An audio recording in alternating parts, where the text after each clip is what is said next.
Hello and welcome to another week of Salute Your Sports. I'm Kamenenchev with Tom Castleman.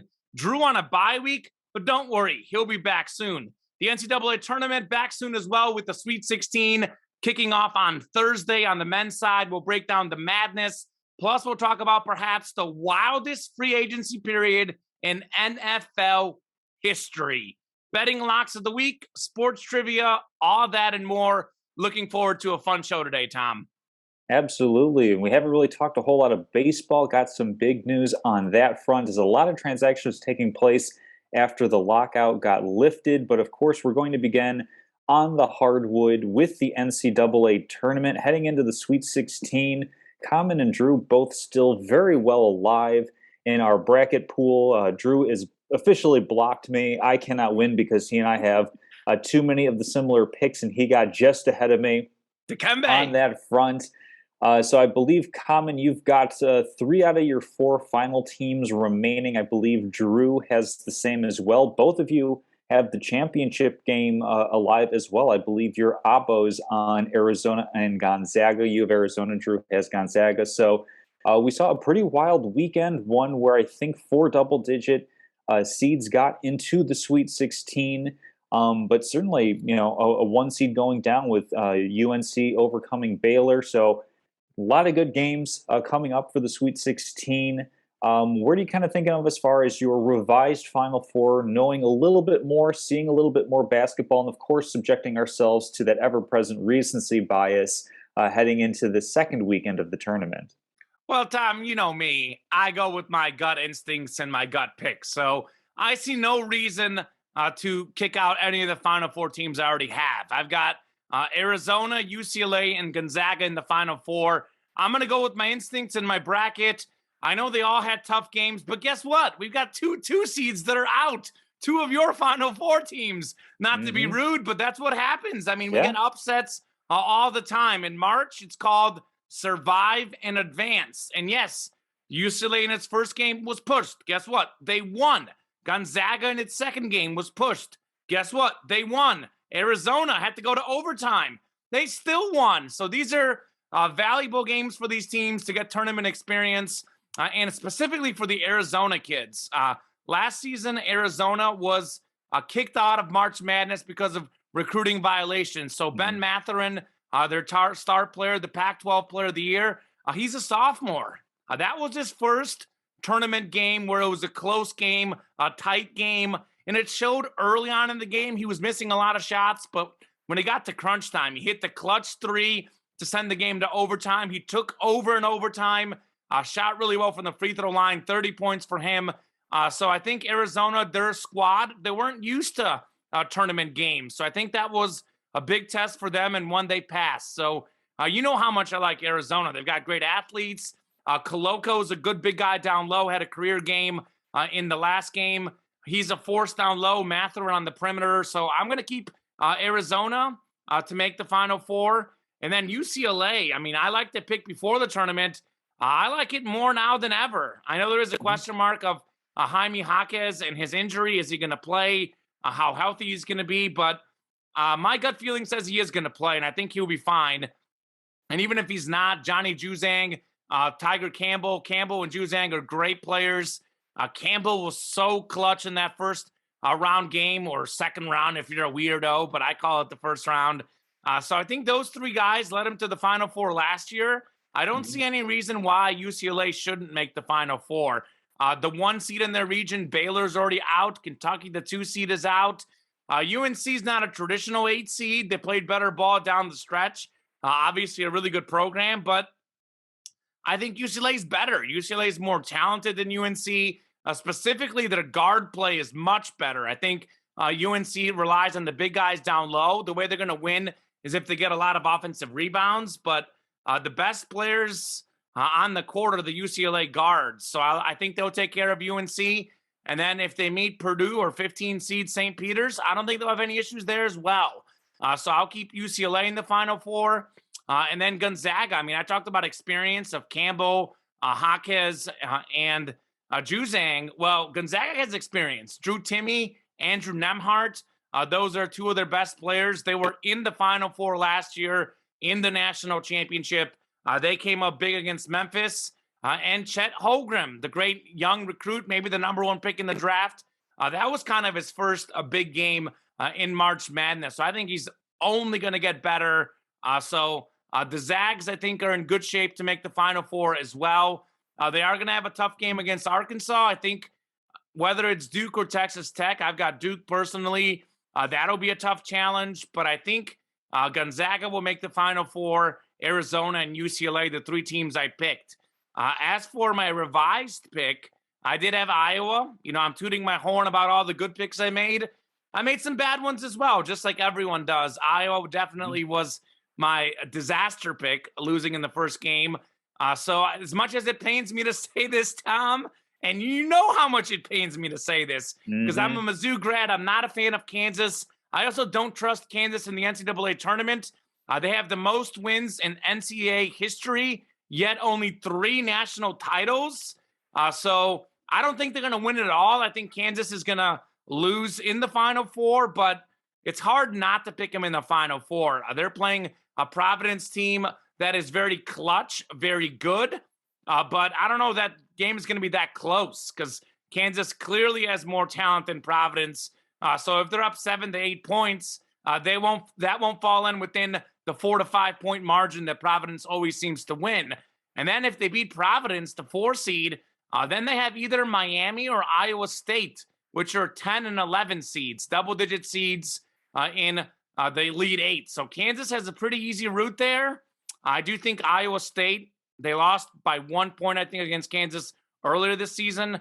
Miami beat Duke earlier this season. So, yes, those teams can pull an upset. But if for the sake of, not going with heart, going with head, I'll have to say Kansas is going to be the 4th Final Four team, the one Final Four team I didn't get. And I don't feel bad about it because I don't like Kansas. And anytime I've picked them to do well, they haven't done well. So I'm going to go ahead and say they are going to get to the Final Four, but they won't get any further than that. And I think if Iowa and Auburn are playing their best ball, they could have knocked off Kansas, but those teams are gone. So look for 3-1 seeds and a 4 seed to make the Final Four. I talked a lot about this last week during NCAA tournament preview. We see tons of upsets, tons of madness the opening weekend. But after the Sweet 16, typically things align according to seeding. The 1 seeds do well. The 2 to 3 that are left do well. We see a lot less upsets as we get deeper into the tournament. And that's what I'm expecting. I'm expecting a lot of the favorites to win in the Sweet 16 and the Elite 8. So give me Gonzaga, UCLA, Arizona, and KU in the Final Four. 3 for 4 compared to my original picks. Yeah, maybe should have listened to myself a little bit more last week as we were doing our bracket show, because I kind of said, Kansas has the easiest path to the Final Four, and then I did what you did. I don't like Kansas, so I'm not going to pick that. It's my bracket. I want to cheer for things that I like. Sure. And here we are with, like you said, Kansas having a very simple, easy path to the Final Four, so I don't foresee any issues with them, but I also wouldn't mind seeing some issues with them. I'll definitely be pulling hard for the Friars. And then the winner of the Cyclone and Hurricane game. Ooh, that's a really great matchup when you go on the mascots. The Cyclones are they called versus mascots? The Hurricanes. I don't know if those are even. I guess they are mascots. Yeah, right? I guess. Yeah, no, that's okay. From now on, I'm not calling it Iowa State Miami. It's now the Cyclone Hurricane game. I like it. Natural disasters abound, and they're hoping to create a natural disaster for Kansas. Whoever wins that game. Here's hoping. I think Gonzaga, they're the team I have winning it all. I see no reason to move off of them. I was a little bit hesitant, if you might recall, on Arizona meeting them in the championship game. And quite frankly, I just didn't know who in that region would be the team to upset Arizona. So I kind of stuck with the favorite on that front because Villanova has looked really good this tournament. Tennessee looked pretty good heading into the tournament. Of course, they came up short against Michigan. And then the team that's kind of scary is Houston, because Houston lost a couple players to injury, and yet they've still somehow been just playing bully ball against some pretty good teams, a really strong 12 seed in UAB. And then, of course, a strong 4 seed in Illinois, and Houston kind of made both games seem a little bit easy. Here's this tidbit I found during my research for March Madness that helped give me some pause. Okay. So the Wildcats are the only team in this year's tournament to be a top 2 seed and reside in the AP top 10 after entering the season completely unranked. There have been 33 other teams that have done this. None of them have ever reached the Final Four in NCAA history. This is garbage research, Half of Tom. them went out in the Garbage. first round or in the first 2 rounds, and we almost saw that against TCU. So the thing that I kind of used to rationalize against this was coming off of the FBI investigation, new head coach. Of course, people aren't going to be ranking Arizona. So that's kind of how I logicked myself into picking Arizona in the title game. I think I'll stick with them making it that far. I'm not super confident, though. So, Houston and Villanova are very scary opponents. Neither would surprise me if they ended up coming out of this region. And then the UCLA Purdue region, as I'm calling it, because those are the 2 teams I'm thinking are going to meet in the Elite Eight. I think I'll go UCLA as well. I mean, looking at the team from last season, that's the same team that was in the Final Four against Gonzaga as far as, your point guard with Campbell, Juzang, Jaquez, and then is it Ridley or Riley, their big man, number 0? I'm blanking on him right now, but I see They're no back. like they didn't really change the roster all that much. Sure. It kind of depends on if Matt Painter kind of unleashes Ivy, who could very well be the best individual talent in this entire tournament, and says, hey, just go and play like the pro player you're going to be. Purdue can definitely outscore UCLA. It's going to come down to tempo and if Purdue's defense can hold up. So I give a very slight edge to UCLA, but I could also very easily see Purdue actually fulfilling something that a lot of people have been knocking the Big Ten for, and that's reaching the Final Four this year.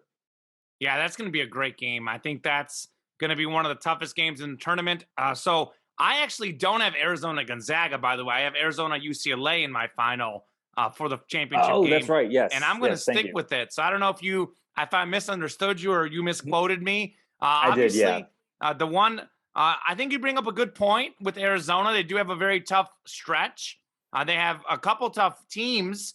I will say this, though. I think you're giving a little too much credit to Illinois. I just, maybe I'm a little biased, but I've never liked Illinois in the tournament. I talked about this in the last week's show. I said they were probably going to get upset. They led for 25 seconds against Chattanooga in the entire game. They won by 1 point. And they have 2 wins since the 2013 tournament. They won as a 1 seed last year, and then they won by 1 point against Chattanooga. So I think Houston beating Illinois isn't that big of a win. UAB is a good team, but they're a 12 seed. Sure. So I do think Houston is a dangerous team, but I also think Arizona's a better team. And that -1.5 line, I mean, we'll get to that and betting locks of the week, but I think people aren't giving Arizona enough credit and maybe giving Houston too much credit because they did lose a few players from last year's Final Four team.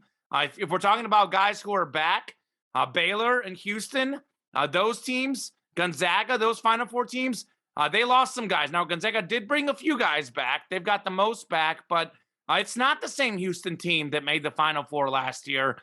So I do think Arizona is going to be too good for them. Just like Baylor was too athletic, Arizona is going to be too athletic for Houston. For me, as far as keeping my national championship game, I'm a little concerned about UCLA, and that obviously was my boldest pick the whole tournament because they are a 4 seed. I think they were underseeded. UCLA should have been a 2 or 3. They had some injuries throughout the season. Juzang had an injury, had COVID. He hasn't quite been the same player they thought he would be, but he was so clutch last year in the tournament that I think he's going to wake up here in the Elite Eight games. And they're going to have him wake up if they're going to beat Gonzaga because they did lose to Gonzaga earlier this season. They lost to Gonzaga last year, but I think Mick Cronin's going to make some adjustments. That was my thinking in picking UCLA. Obviously, the best team doesn't always win, but my thought was Arizona, Gonzaga are probably, and UCLA are the 3 most talented teams on pure talent. If you look at like NBA level players, etc., I didn't really feel that Baylor has that many great players. I mean, Duke always has good players, but maybe not that many after Paulo Banchero. So talent-wise, like I went with the teams I thought were most talented, and I think Purdue is one of the most talented teams. So UCLA would have to go through Purdue, assuming they beat UNC, which is tough enough in itself. So I'm a little worried about UCLA. I'm worried about that UCLA Gonzaga pick.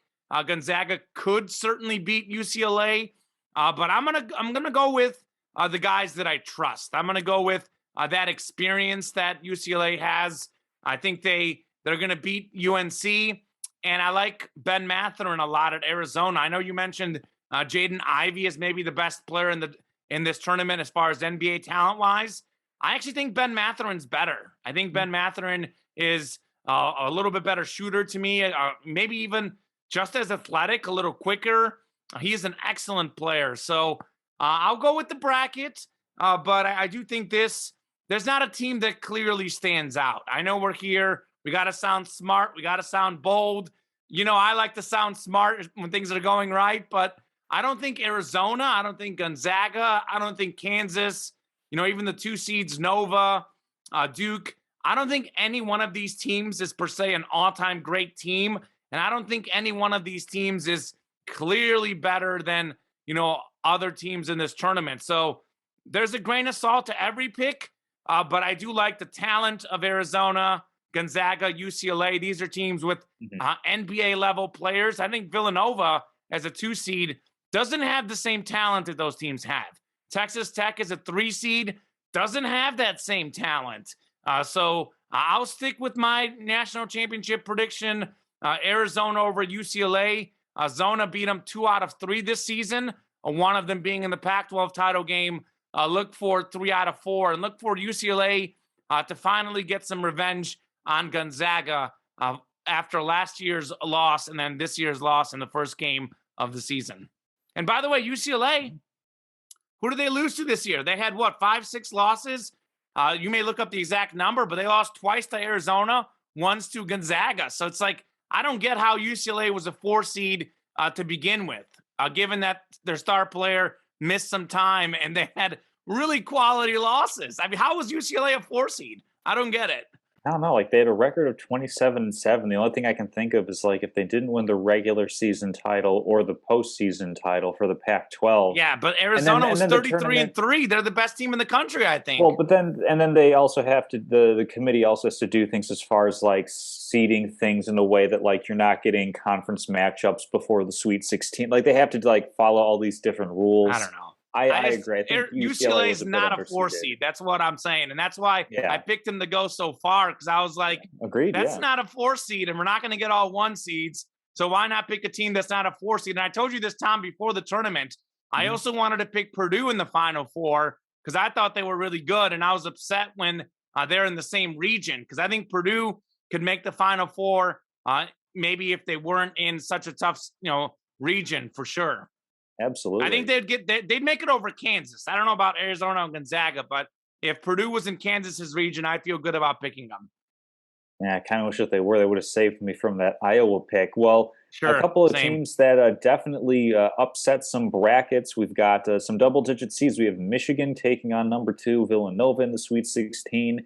We have a couple of double-digit seeds. We mentioned earlier the Cyclones and the Hurricanes meeting for a trip to the Elite 8. And then, of course, St. Peter's, because we all saw the Peacocks coming, defeating the Kentucky Wildcats, defeating the Murray State Racers. So, I mean, obviously, in talking, we don't have any of these teams making it to the Final Four, but if you had to pick one that was more likely than the others, who do you think it would be and why? Yeah. So, I mean, I agree that I don't think any one of them will get there. As I mentioned, we see a lot of upsets early on, but when we get to the later stages, we don't see them very much. We've had, by the way, 1 10 seed and 5 11 seeds, including UCLA last year, get to the Final Four as far as double-digit seeds. So we have St. Peter's as a 15 seed still dancing. Obviously, they're the best storyline. Obviously, they were underseeded. They don't play like a typical 15 seed, but no 15 seed has ever made the Elite 8. And we're talking about the Final Four. They'd have to upset two teams, two more teams. I don't see them getting there. I think Michigan, as an 11 seed, is probably the most talented of the underdogs left. I mean, they're a blue blood program. They kind of remind me of Syracuse in 2016 as a 10 seed. UCLA as an 11 seed last year. Lower level, but Power 5 conference blue blood teams that maybe underachieved during the regular season and really are way better than their seed. But I also think they've got a brutal schedule. I mean, they have Villanova and then probably Arizona. So they've got a 1 and a 2 seed. I don't think they're going to get it done, even though I think they're the best low seed left. It's the obvious answer is either Miami or Iowa State. Whoever you think's going to win that game, because one of them is automatically already in the Elite Eight by default because they play each other. And I mentioned this earlier. Iowa State only lost by 1 against Kansas at one point earlier this season. Miami beat Duke. And these teams obviously are in the Sweet 16 as low seeds, knocking off higher seeds like Auburn, like Wisconsin. So these teams are capable of doing it. I do love Jim Larinaga for Miami. He was actually George Mason's former coach when they made that run with beating number 1 Kentucky. They made it to the Final Four, I think, as an 11 seed. Not Kentucky, Connecticut. Number 1 Connecticut at the time they beat. So I'll say Miami. I think Iowa State, Miami's a toss-up. Miami's a slight favorite. I like their coach. I like the way they're playing ball. I mean, I think they beat a really good Auburn team. Wisconsin, I think maybe wasn't as good as their seed is. So I'll pick Miami to beat Iowa State. And I guess Miami would be the most likely to do it. And I hope they do it. I'd love to see them beat Kansas. That would help my bracket, not hurt it. But realistically, I do think Kansas is a better squad. So I'll say no one makes it. But if I had to pick one, it'd be Miami. Number 2 choice would be Iowa State because they've got the easiest path, because essentially the winner of that game only has to win one more game. We're talking about St. Peter's and Michigan. They're going to have to win 2 games against NBA quality talent, against top seeds, blue blood programs. I just don't see it. Yeah, I think I agree with you. Like, Miami's probably my first pick as far as most likely. My second most likely pick, I actually think, would be Michigan, and this is going to tie into the next tab. In fact, I'll just kind of like convert this over because this is going to touch on things that I've kind of picked up on impressions in the tournament. There's definitely a difference in the collegiate game between talent collecting coaches and actual in-game good tactical coaches. And we saw 2 of them on display over the past weekend. Jim Larinaga, as you mentioned, fantastic coach at Miami, has like 3, 4, 5 ball handlers on the court at any given time. And quite frankly, outcoached Bruce Pearl and the Auburn Tigers, was able to overcome a talent deficit. And another coach who did that was Juwan Howard. I mean, look at how many times that Michigan started out in a man-to-man defense and then would switch to a matchup zone. And neither the Colorado State Rams or the Tennessee Volunteers really knew how to handle that sort of thing.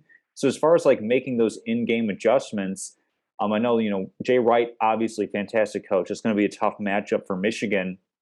I actually think they line up a little bit more okay against Tommy Lloyd, a first-time head coach at Arizona, comes from Gonzaga and coaching under Mark Few.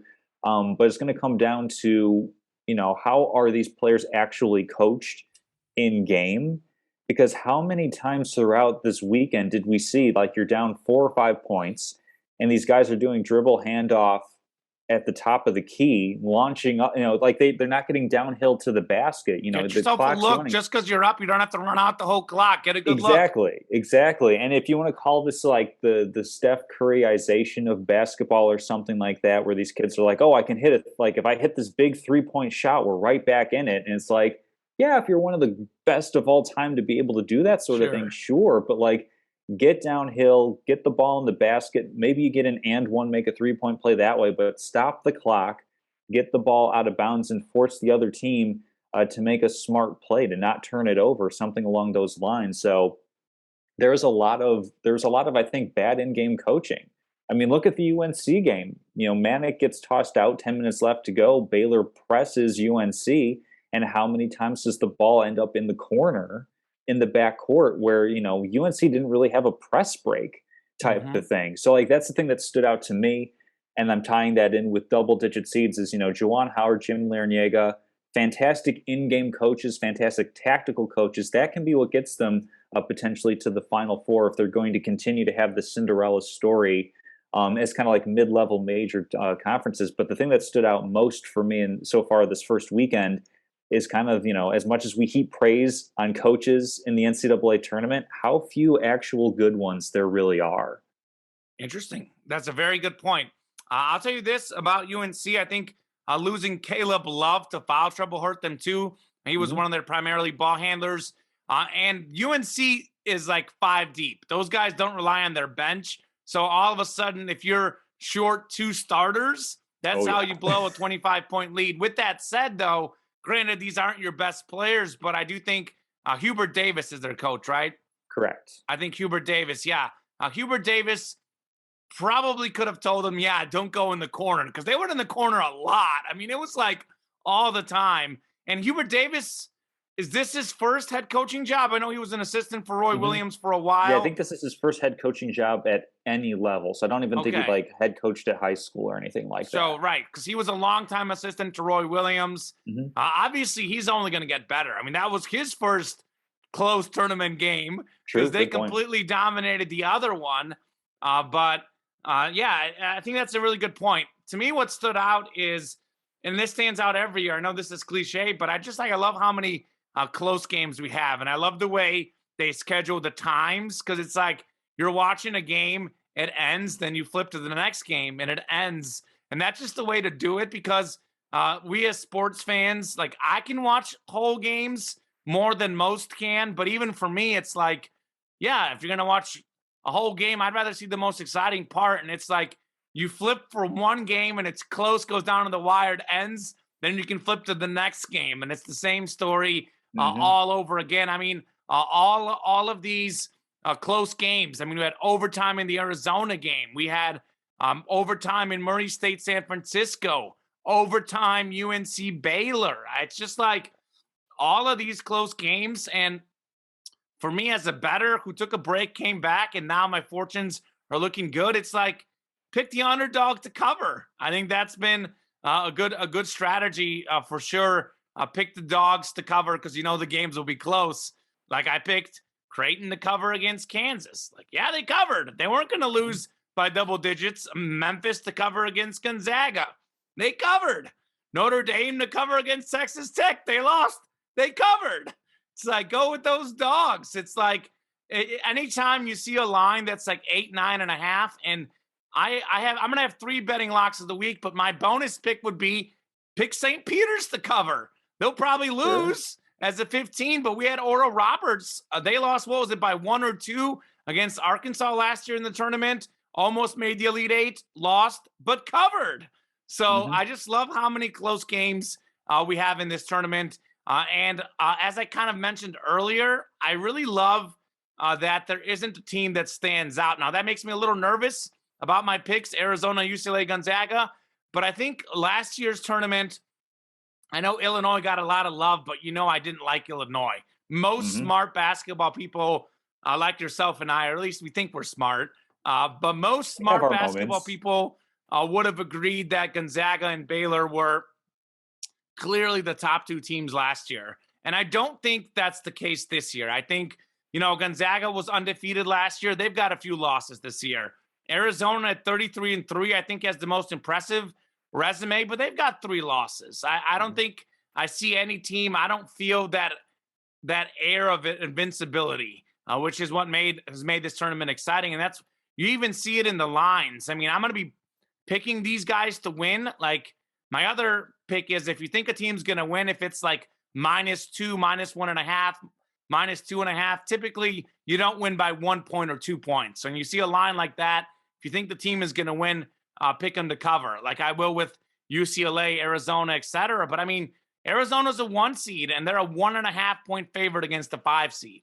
That right there shows you enough as to where we're at. And those Vegas lines, they mess up once in a while, like all of us. But those Vegas lines, tend to be very, Hmm. very accurate. Hmm. So while I think Arizona will cover, do I think they'll win by 15 against Houston? Absolutely not. So the fact that a 1 seed, my tournament favorite, is only going to be a 1.5 point favorite against the 5 seed kind of tells you what we're looking at in this tournament. I think it's pretty open. I know I mentioned last week that I thought that record of 5 double-digit seeds in the Sweet 16 might be in trouble. I didn't quite get it, but we did have 4, and we had several others Yeah, who good were number. very Yeah. close. Several others who were very, very close.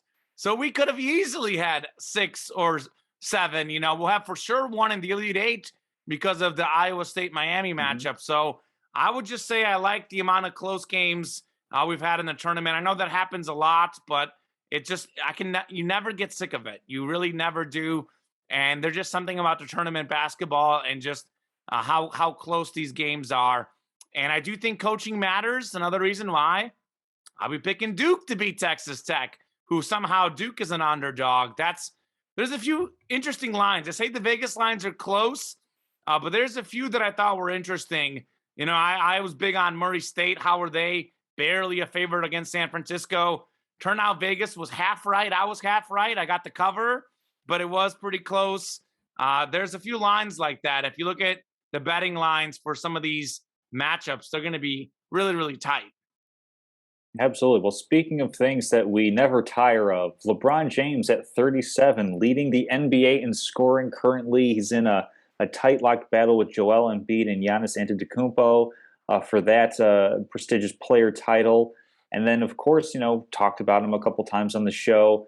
Uh, Common's favorite, Tom Brady, coming back from retirement, led the NFL in pass yards at 44. I don't know remember exactly where he finished in the MVP voting, but I can't imagine he was outside the top 3. So, just talking about bigger picture, athletes at the age of 35 and later in their career, who's like on a top 5 list. For me, I'm not ranking them because we're going across different sports. Sure. So I'm just kind of like glomming them all together if you want to go in a hierarchy. But like, who are some of the best athletes kind of like in their really post prime years? Sure. So, I mean, I may not rank my other 5. I do think LeBron and Brady are the top 2. You can rank them That's fair. how you will, but I think what LeBron James is doing is incredible. By the way, I was going to have this as a trivia question, but I changed my mind because I thought, you know what, this ties well into my LeBron argument. So I'll just say it Hmm. now. So Michael Jordan at 35 years old is the oldest ever to lead the NBA at scoring. 35. LeBron is 37. Think about this, though. The 3 oldest ages to lead the league in scoring, NBA history, Michael Jordan, Michael Jordan, Michael Jordan. Michael Jordan is obviously superhuman. If you take Michael Jordan out of that equation, the next oldest to win was Steph Curry, 33 last year as the scoring champ. And you Hmm. go further back after Steph Curry, which again is in the modern era, Jerry West at 31, the next oldest to win the scoring title. So, like, we have Michael at 35, 34, 33, Curry at 33, Jerry West at 31. LeBron is 37, going on 38 this year. Oh, man, he's going to be 38 in December. Like, him leading the league in scoring is just, it's wildly impressive. And he won the NBA Finals at 35, by the way, with the Lakers, and has been playing at an MVP level when healthy the last 3 seasons. The only reason he's not in the MVP discussion, which he absolutely should be, by the way, is because the Lakers are losing a lot of games. How many losses would they have without him? I mean, that would be a lottery team without LeBron James. Let's be real. So I think LeBron's accomplishments post 35 speak for themselves. I still think, Tom, and maybe you'll disagree, I think it's very, very close. I think I've mentioned this many times on this show. The gap between the first best player and the 8th best player in the NBA is so extremely small. There's not a guy that's clearly better than anyone else. But you put a gun to my head, and this is a terrible analogy. Take that back. But if you force me to pick one player in basketball who is the best player in the league, I'm still picking LeBron James. If I had to pick one player today at 37, I still think he's the best player in the league. He's actually shooting higher percentages from the field, from 3, from free throws, rebounds, all of it. He's doing points per game, one of his highest seasons. The only reason his assists are slightly down is because his guys miss all the time. I mean, if they're making shots, he could be getting 9-10 assists every game. And think about this.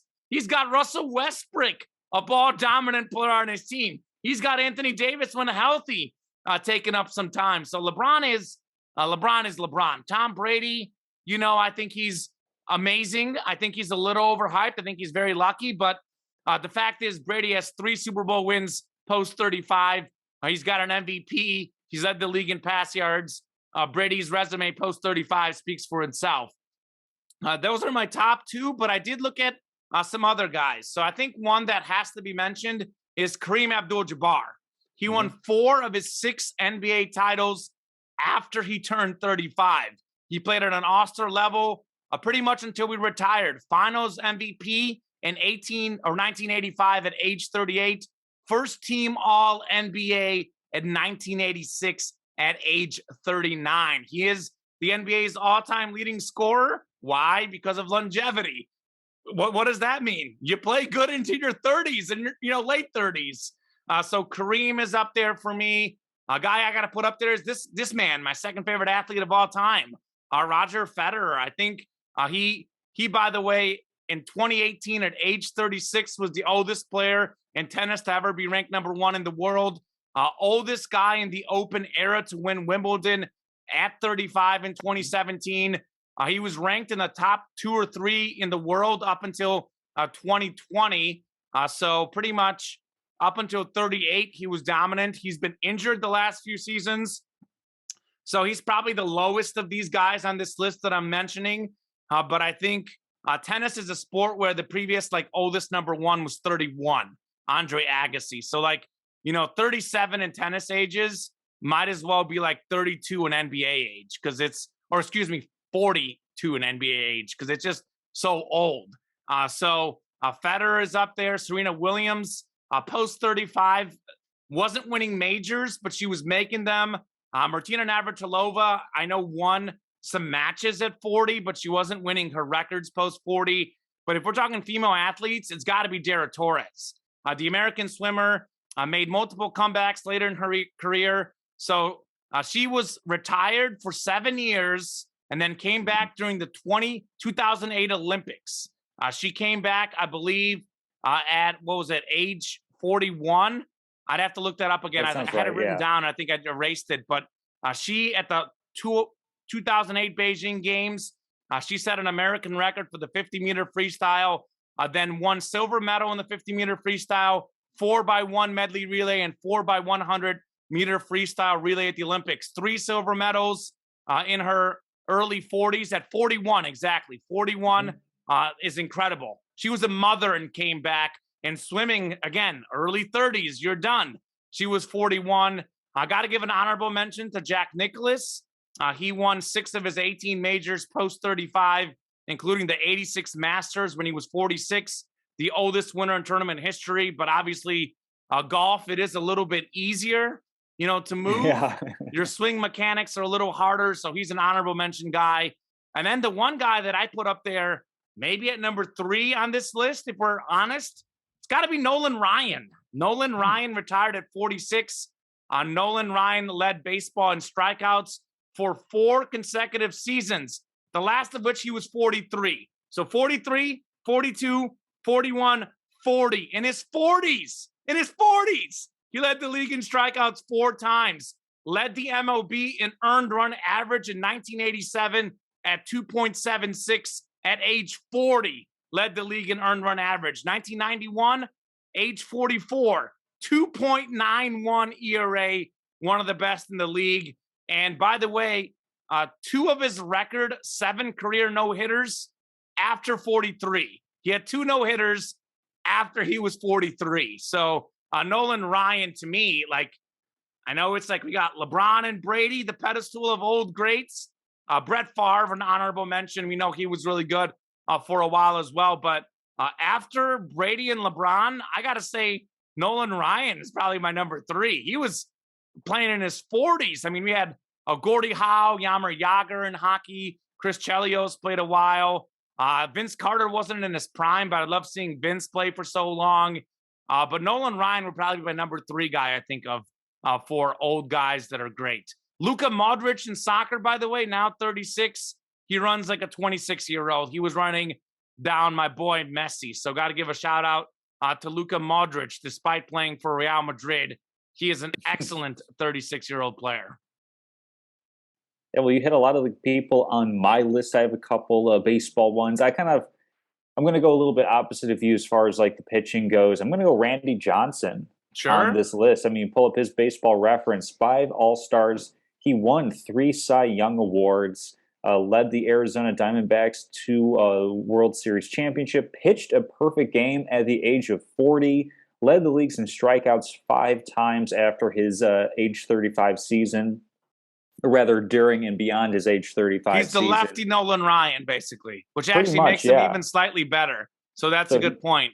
fantastic pitch on that end. And then you want to talk about stepping away from the sport and coming back. Ted Williams. I mean, I know this is going way back before either of us Mhm. were even close to being born, but goes and fights in World War II, comes back, and after the age of 35 is in 7 All-Star games. He's an All-Star every single year after he's 35. He has 5 top 10 MVP finishes, on multiple occasions led the league in batting average, on base percentage, on base plus slugging.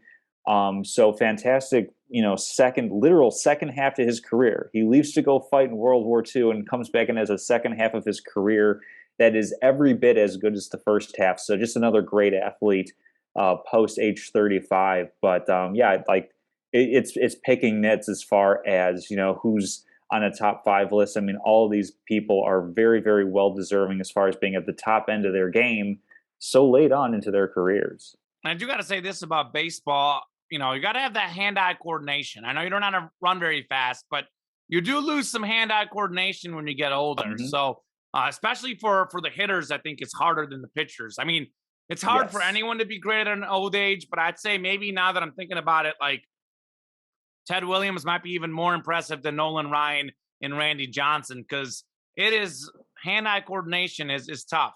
It is tough in absolutely. baseball. Yeah, and Hitting a they actually have curveball, it's not what everyone can do. exactly, and they actually have like metrics on like determining when player peak is, and they're actually finding like the old conventional wisdom when you're handing out contracts is that a player's peak is when they're like 30, 31, 32. And then what they found out is that, at least this is more in the modern game of baseball, as more and more fastballs are being prevalent and the speed of a fastball is going higher, you're actually finding prime players are right around 27, 28, 29. And after that point, the exceptional hitters can still stay very good, but the drop off is a lot steeper after you kind of hit 31, 32 as a hitter because, like you're saying, it's hand eye coordination. They literally cannot necessarily always see the baseball as it's Sure. coming down that fast. So definitely, fascinating stuff. Real quickly, I do want to Yeah, go say ahead. this too. Since you brought this up, I had read something online, and this was just professional athlete. And I think he was referring to more of the skill sports. I don't remember this exactly. So again, this is off the top of my head. I didn't have this planned, but this was in sports in general. 28 is supposed to be the peak age of a professional athlete. That's the Mhm. age that you're supposed to be the best at because your muscles are developed enough, but they're not weak enough. They haven't had enough strain, which is interesting though, because then an athlete is said to like once he hits his 30s to significantly drop off from 28. So like 26 to 30, but 26 to 28, I know I read is supposed to be the prime of an athlete's career, Mhm. typically in sports. It is a little different now, though. I don't want to discredit anything LeBron and Brady are doing because those guys are out of this world. But I do think we're going to see guys nowadays with the medicine, the nutrition, and all they can do to protect their bodies. I mean, LeBron's spending millions on his body every year, and it shows because he's out there throwing down dunks on Kevin Love like 19-year-old LeBron James. Like, get out the way, K-Love. LeBron's throwing down. So I think it's a little bit easier for these guys in this era to do it. So I think seeing like older players is something we're going to see more often in sports.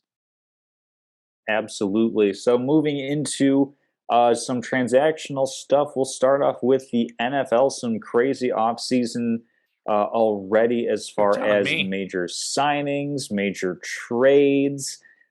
There's a lot of different places to go on this one. So I know we touched on in a previous show Russell Wilson in the trade with the Denver Broncos, Brady coming back to the Bucks, Rodgers going back to the Packers, but we had a couple more moves coming in. I think probably the biggest headline for both on the field and off the field issues is Deshaun Watson going from Houston to Cleveland. And I'll let you parse this question and feel it however you feel. Did the Browns make the right call bringing in Deshaun Watson and giving him a fully guaranteed, I believe it's a fully guaranteed $230 million? Wow. So first off, I want to say this before we get into this, because there's so many layers on this. There's like on the field, off the At field, least best chance to 22 win, layers. money, exactly. Like, because I mean, I'll get into all of this, but first off, I want to say this about Cleveland. The Cavs have one ring with LeBron. I don't think the Browns have a Super Bowl title. The Nope. Indians, when did they win? It was a long time ago. Have they won? I think it's like not since 61 or some Something really like long that. time ago. So, like, most people in the city of Cleveland have never seen a professional sports championship other than the Cavs. That was the one year, the LeBron James golden generation. I'll tell you this about the Cleveland Browns. They care about one thing and one thing only. That is winning. They do not care about character. And I'll be honest, most franchises don't care very much about character either. I know they say that they got to look good, but it's usually just the team the guy's currently on, and then they'll give him a second chance. They don't care. And I know how the Browns specifically don't care because they gave Kareem Hunt a chance after his off the field stuff, which there was physical proof, a lot more proof than in the Watson case. They gave him a shot. They just brought in Amari Cooper, by the way, who's got there's some concerns about what Amari Cooper has been saying in Dallas to Dak and others. So the Browns are concerned with winning. If that's what you're going to do, how do you win in the National Football League? You win with elite quarterback play. Patrick Mahomes, Tom Brady, recent Super Bowl champions. We just had the Rams, who have had a great team for years. They were a quarterback short. What did they do? They got themselves a borderline top 5 quarterback in the league. They won the Super Bowl. Even before that, I mean, nowadays it's much different. Like, we can't have a Trent Dilfer lead a team to a title. The Ravens with that great defense and run game. But it's always been about the quarterback. I mean, Manning and Brady, Roethlisberger before that, but now even more so. In order to win a Super Bowl, you need a quarterback. Like 49ers with Jimmy G have been getting far, but they just haven't quite gotten there because they've got a good one, but not a great one. So Deshaun Watson is a great quarterback. He is tied for second all-time in career passer rating with Aaron Rodgers, only behind Mahomes. Watson led the league in pass yards 2 years ago. 104 career pass touchdowns, just 36 picks. He can pass, he can run. Talent-wise, he's a top 5 quarterback in the league, especially top 3 if we're looking at future. You know, obviously Brady and Rodgers, you can make a case for being better than him, but Brady and Rodgers are old. Like, long-term, if you know you're going to have him on the field, Patrick Mahomes is the only more talented guy. Maybe Josh Allen, maybe. Allen and Watson are pretty similar. Joe Burrow's in that discussion, but he's at least top 5 quarterback. Browns weren't going to get Josh Allen or Pat Mahomes because they've got long-term deals. They weren't going to get Joe Burrow. Joe Burrow's going nowhere. They love him in Cincinnati.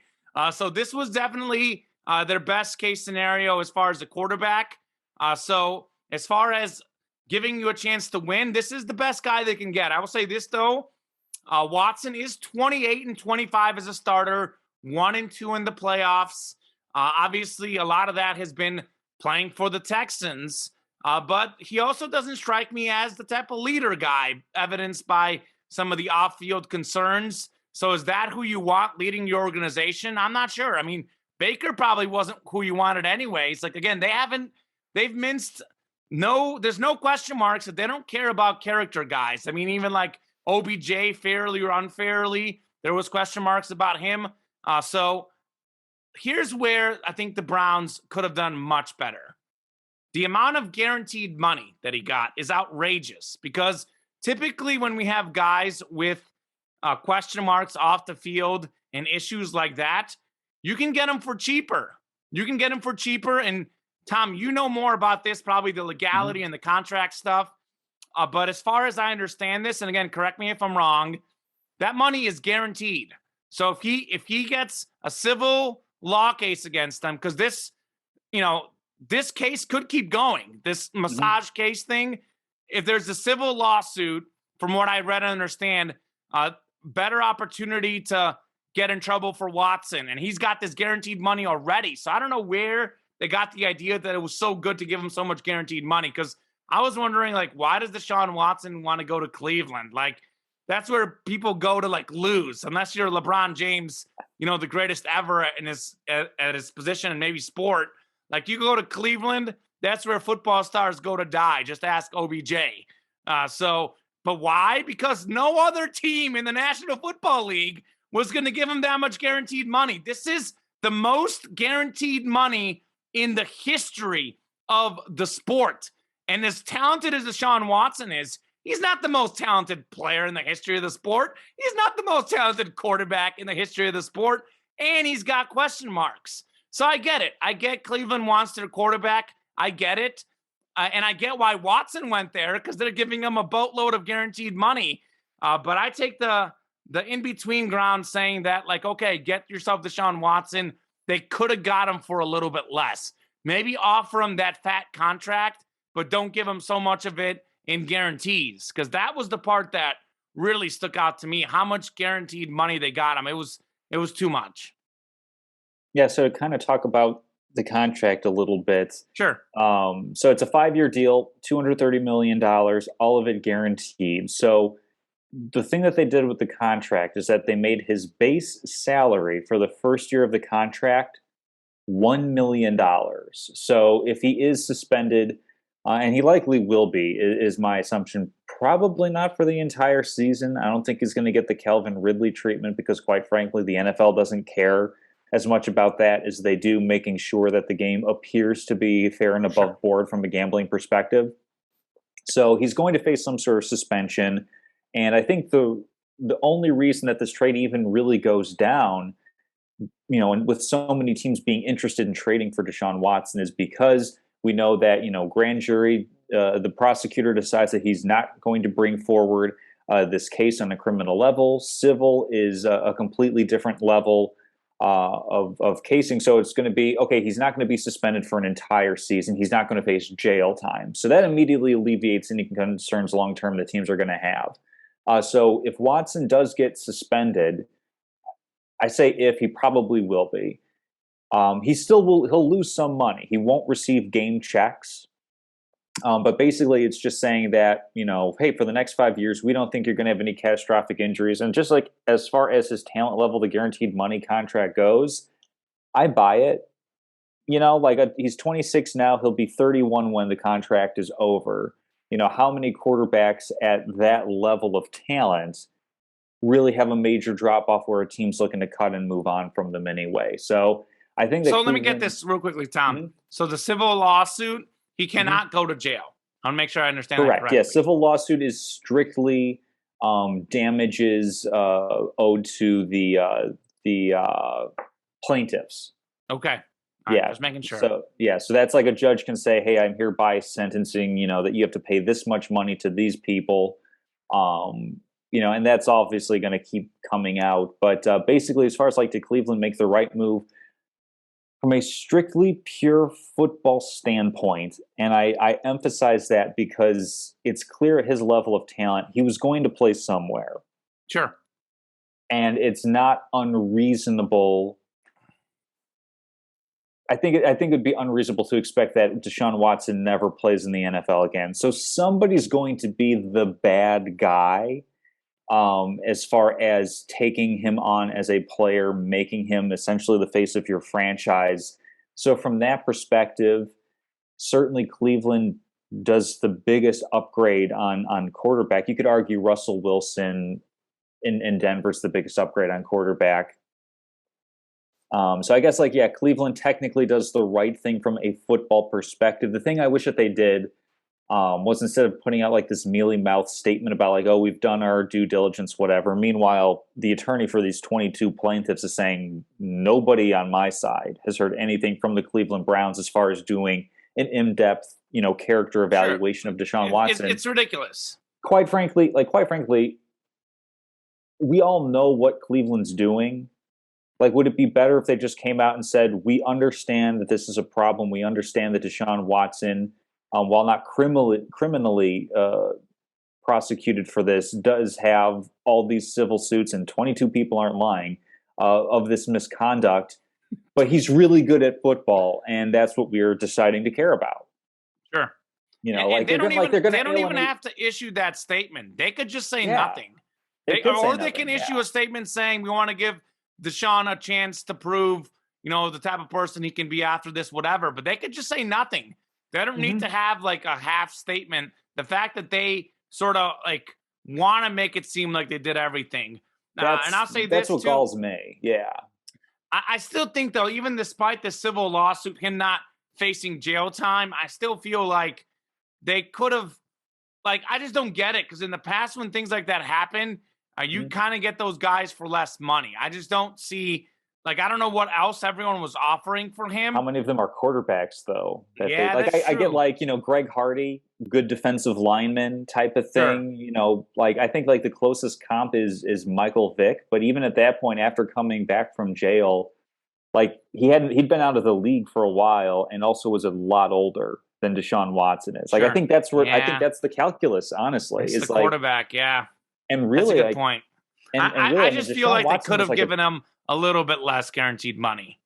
Well, I think then he wouldn't be playing for the Cleveland Browns. He might be in Atlanta or Carolina. I think there's a hot market for him. A lot of people wanted him on the team, and the unfortunate thing is that prior to these allegations coming forth and these civil cases coming forth, Deshaun Watson was a great story in the NFL when you consider where he came from, where he was homeless at one point. His family was homeless. They ended up going and living in one of those homes that Warrick Dunn, former Atlanta Falcon, put in community effort, gave opportunities, and his story, and Deshaun Watson, when he signed that big contract in Houston, talking about how he can make that impact.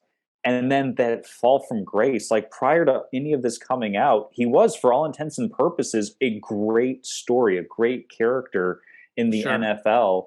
And then we have this, and it's really kind of hard to reconcile how somebody can have that great of a story in this predatory of a nature, at least seemingly so predatory of a nature.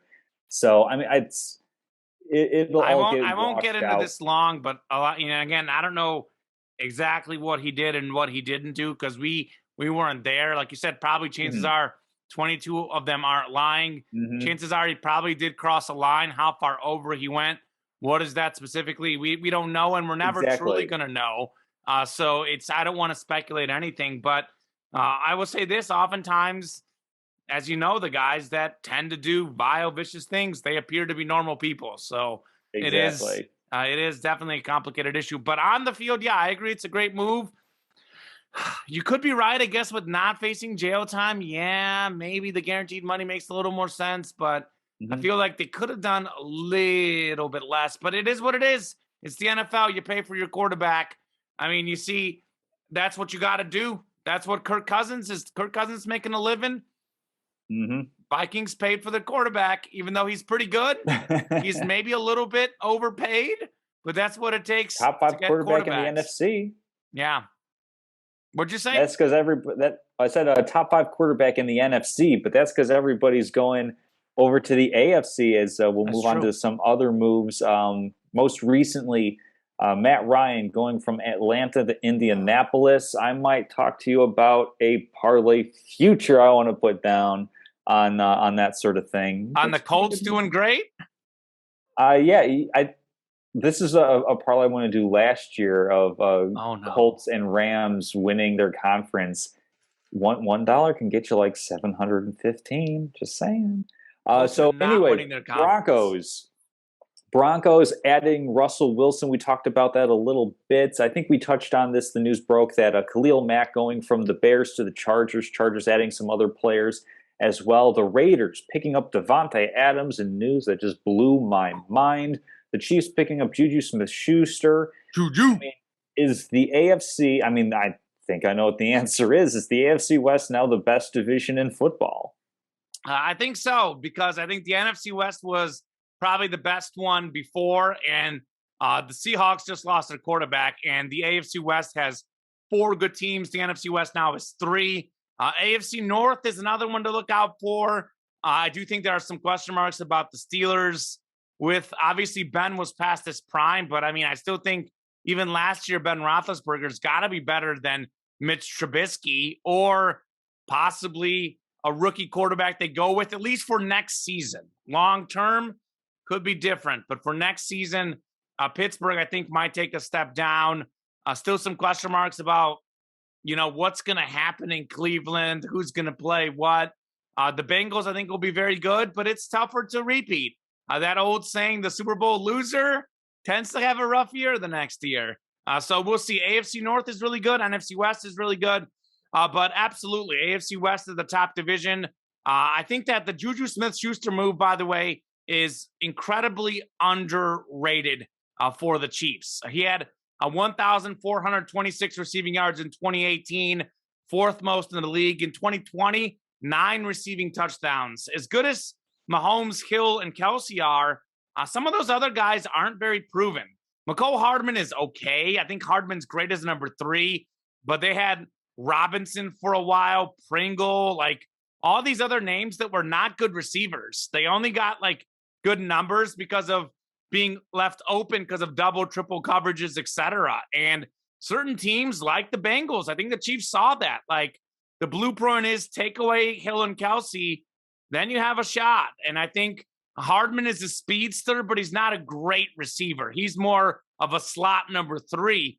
Juju Smith-Schuster on certain teams is the legitimate number 1 receiver. And if that's your number 2 receiver and you have a great tight end to boot, I think that makes your offense literally unstoppable. So I think that's a huge move for the Chiefs.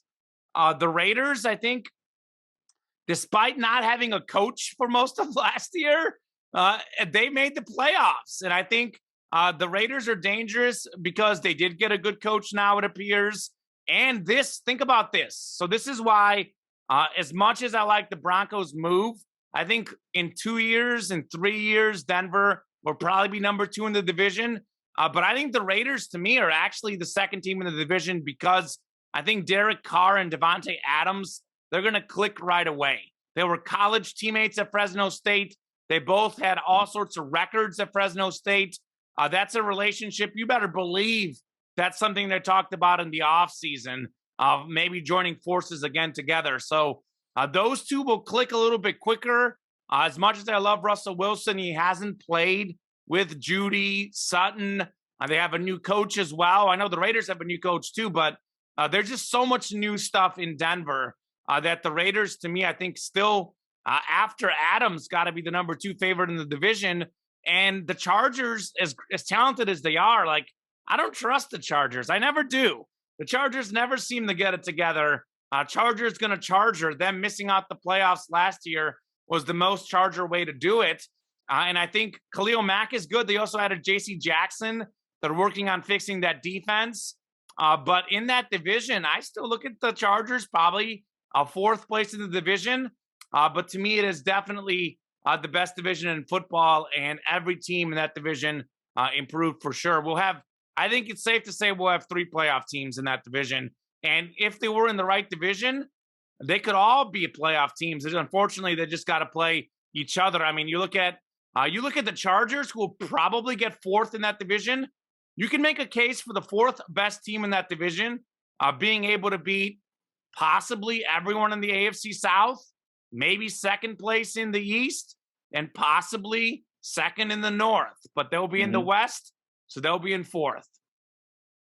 Yeah, it's such a tight division. It's really exciting to see this where it's like antithetical to where baseball is at currently, where it's like, oh, if there's like 3 or 4 teams atop the league, then the teams at the bottom aren't really going to compete for everything, and yet we're seeing all 4 teams looking to add in the AFC West, and it's really going to highlight how difficult it is to win in the NFL, especially when you have other teams in your division doing this, where, you look at the Raiders, you look at the Broncos, basically teams that have been kind of toward the bottom of the division. I know the Raiders made it into the playoffs last year, but teams traditionally at the bottom, basically looking at the Chiefs and saying, you think you're all that in a bag of chips? Well, we're going to add and we're going to make you fight for every bit of making it to the playoffs. Like, we're not going to concede a dynasty for the length of the Patrick Mahomes contract type of thing, which I think is fascinating because, it's forcing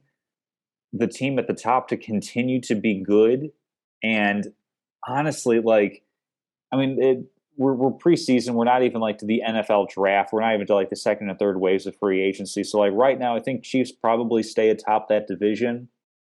I really like I like what everybody's added though. That's the thing, is like, it's tough. I don't even think I'm going to Injuries will sit matter. here and pick like a team, like the 4 teams, because I could easily see them all being 1-1 against each other, round robin in the league play. Like, I don't see a clear advantage for any of it. Like, it's like Sure. everybody wins their home game, everybody loses their road game type of thing. Sure. So it's been absolutely phenomenal. I think it's no question the best division, and kind of like the fun question to play around with is Derek Carr the best worst quarterback in a division of all time? I think the answer is probably yes. Yes. You I know, think like, so. I think so. I mean, I can't think of. Well, I'd really have to think about the history of the National Football League. That'd sure, be and how the quarterback interesting to position dig about. evolves. Derek Carr, But by the way, is very talented. yeah, He just needs to get his consistency going. But you get himself an offensive coach and a great receiver, he could be scary good this year. yeah, it's almost like this is kind of like a borderline question. I think I know where you're going to go on this one, but the fact that I'm even able to pose this question: who is a better receiving trio, Patrick Mahomes or Derek Carr? Because I think, like, I like Devontae Adams better than Hill. I like Kelsey better than Waller, and then it's Smith Schuster and Renfro. Like, that's kind of sort of close a little bit. Like, I think I Sure. still go KC, but it's close enough that you can ask the question. So definitely a fun out in the AFC West. And then any other moves that you want to highlight in terms of teams that have improved most? I think like Denver clearly is one of them common. I think that uh, LA, the Raiders have improved. I think even the Chargers have improved. So outside of the AFC West, who do you look at so far in the offseason as a very improved team over last year? Well, if we're just talking about like strictly on the field, I think the Browns, obviously with getting Deshaun Watson, we just talked about him. Like, Mm-hmm. and I think Baker Mayfield from 2 years ago was a different story when he was healthy, and they were a playoff team that won a playoff game last year. But given how bad Baker played last year with the injuries, I think they're getting a massive upgrade at quarterback. And I think Amari Cooper, it just wasn't right with the Cowboys this last Mm-hmm. year. Amari Cooper, I think, is one of the most talented receivers in the league. I think he's probably just outside the top 5 talent wise. I know the statistics weren't there last year, but I think in Cleveland, he's got the potential to be borderline top 5, for sure, top 10 receiver in the game. I think pairing Watson and Cooper together is just a massive improvement talent wise, for sure, for the Browns. I think the scary part to me is, though, it's the 3 teams that I think have done a lot to improve are probably the 3 teams that are the best in the NFL and the last 3 Super Bowl champions. I mean, if Mm-hmm. I'm the rest of the National Football League, I'm scared. I don't know if you saw this today. I know you were working, but news breaking today that Leonard Fournette is coming back to the Bucks. Yep. Chris Godwin coming back to the Bucks. Those guys, they're going to have the Super Bowl team from last year, or 2 years ago, minus Antonio Brown. They added Russell Gage, not quite as good as Antonio Brown, but they did add another receiver, and they have everyone back. Like, why did the Bucks lose barely to the Rams, by the way? Barely, because they were hurt. There was no Antonio. There was no Godwin. No Fournette, or Fournette was banged up, whatever. Like, they were hurt. The Bucks are coming back healthy. just adding guys that were free agents or retired, adding them back is special. I think Hmm. the Chiefs adding Juju Smith-Schuster is an incredible move for them. I think it is the single most underrated move in the offseason because, I mean, I just talked about it. I'm going to repeat myself, but I don't think outside of Hill and Kelsey, the other Chief targets are very good. I think Smith-Schuster himself is actually very good. So it just makes Mahomes actually have an array of weapons. When people thought he had an array of weapons, but he really only had 2 weapons, well, 3 is better than 2. So I think that helps for sure. And then I thought another underrated move is Allen Robinson to the Rams. I know as Bears fans, we'd hoped that Allen Robinson would be great in Chicago. When he was in Jacksonville, he was a top 5 receiver in the league, Tom. I don't know if he's going to get to top 5, but he doesn't even have to. Even if he's top 10, top 15, top 20, that's all they need. They already have maybe the best receiver in the league in Amari Cooper, and they're talking about bringing OBJ back. Cooper Kupp. Cooper Kupp, Amari Cooper. God, I got Amari Cooper in my mind. Cooper Kupp, statistically the best receiver in NFL history, by the way. You can argue whatever it is you want to argue, but statistically had the single best season of all time last year in the regular season and playoffs both. So they've got Cooper Kupp, and now they're going to get him Allen Robinson and OBJ. Like, those are former guys who are used to being number 1 guys. If they can keep OBJ, which I think they will, they can have legitimately 3 number 1 level talents on their team. Even if they don't keep OBJ, Allen Robinson, I think, is a massive addition to them. And Matthew Stafford is a very underrated quarterback. He makes, like, I know we talk about Brady and Manning and Breeze for all those years, making other guys look better. Matthew Stafford, we don't talk about that. Like, as good as Cooper Kupp was, his numbers skyrocketed with Matthew Stafford. Literally the 2 best receiving seasons of all time. And yes, part of it is Stafford likes to key in on his guy. Yes, he likes to throw the ball a lot, but we have the 2 best receiving seasons ever. Arguably Calvin Johnson and Cooper Kupp.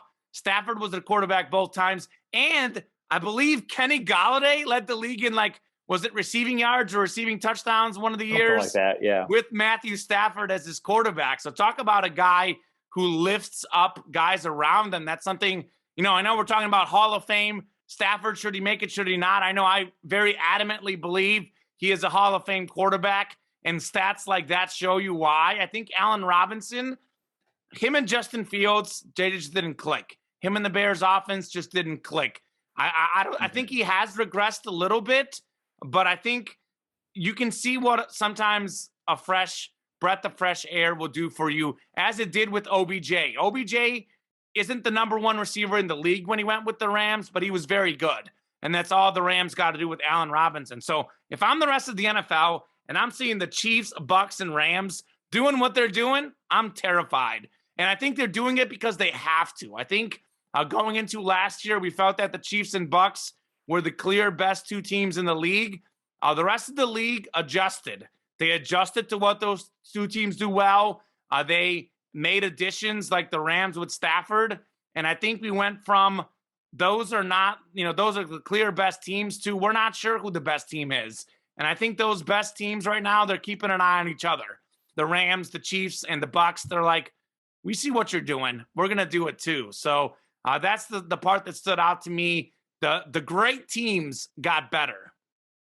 Absolutely. No, I think I'm right along with you. Rams, a really good team that added Allen Robinson. Like, his numbers are down from last year. I think we'll see this continue to come out because The Athletic had a story on Matt Nagy and his tenure with the Bears, and Ryan Pace and his tenure with the Bears, where I think Matt Nagy ghosted Mitch Trubisky the last season that Mitch Trubisky was the full-time starter, ghosted him for the end of season review. Okay. And then there was also a lot of reporting where Allen Robinson was decentralized as the focus of the Bears' passing offense this past season. That they were focusing more on Darnell Mooney and not accentuating Allen Robinson's strength. So I think, and like this isn't like 100% confirmed, but like from the reporting I've been reading, Matt Nagy was not the best guy as a coach. He really struggled with the difference of what he wanted to do and what the personnel he had was. And he wasn't the best Go at. figure.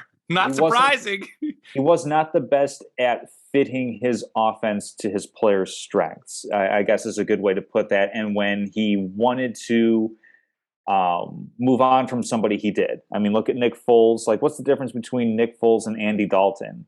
Practically the same, and yet we heard nothing from Nick Foles all season because Nick Foles spoke out against the Bears' offense when he and Mitch were kind of going back and forth as starting quarterback. So I'm getting far afield. I think Allen Robinson is going to have a really big glow up with the Rams.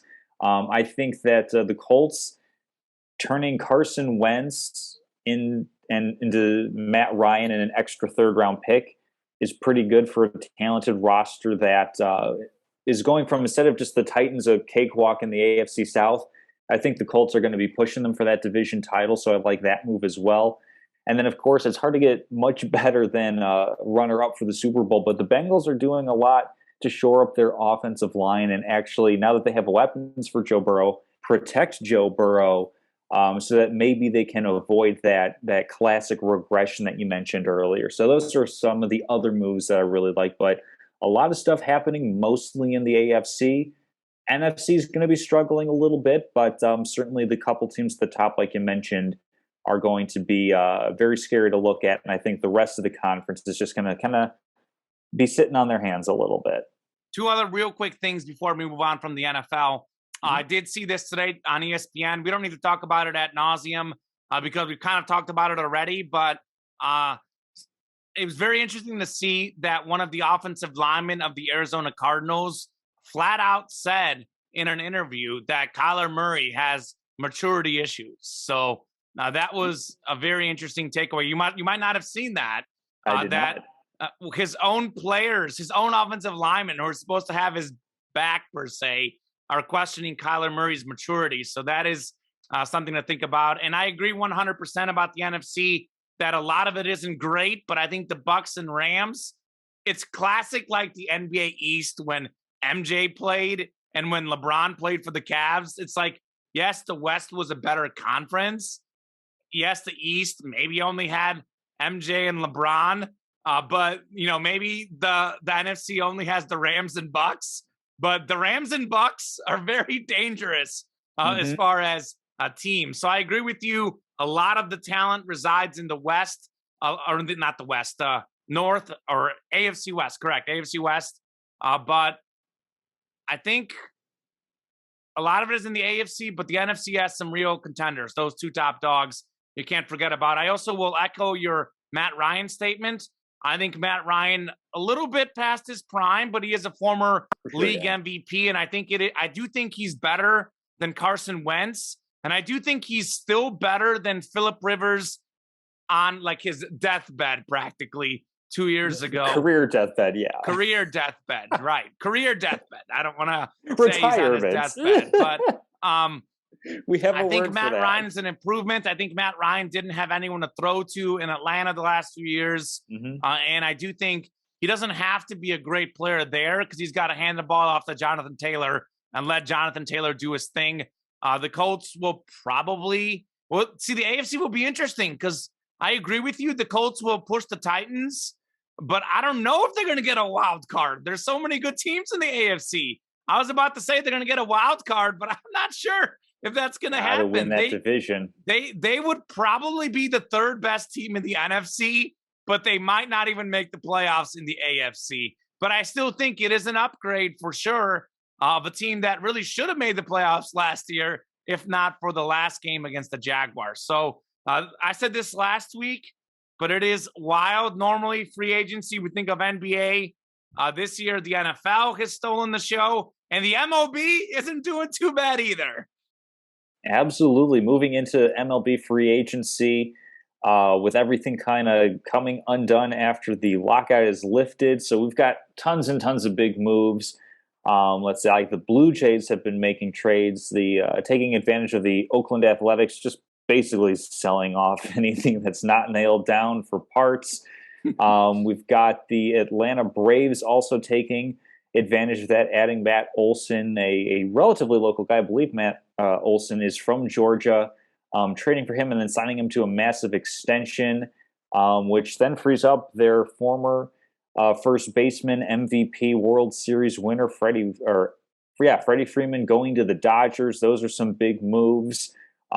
Chris Bryant, former Cub, going to the Colorado Rockies of all places, chasing that money, probably chasing some stats and perhaps just some personal happiness, which I would not at all begrudge him at this point. So he's not chasing rings over there, that's for sure. He has arguably the most famous World Series ring, like in the modern era. Like of all time.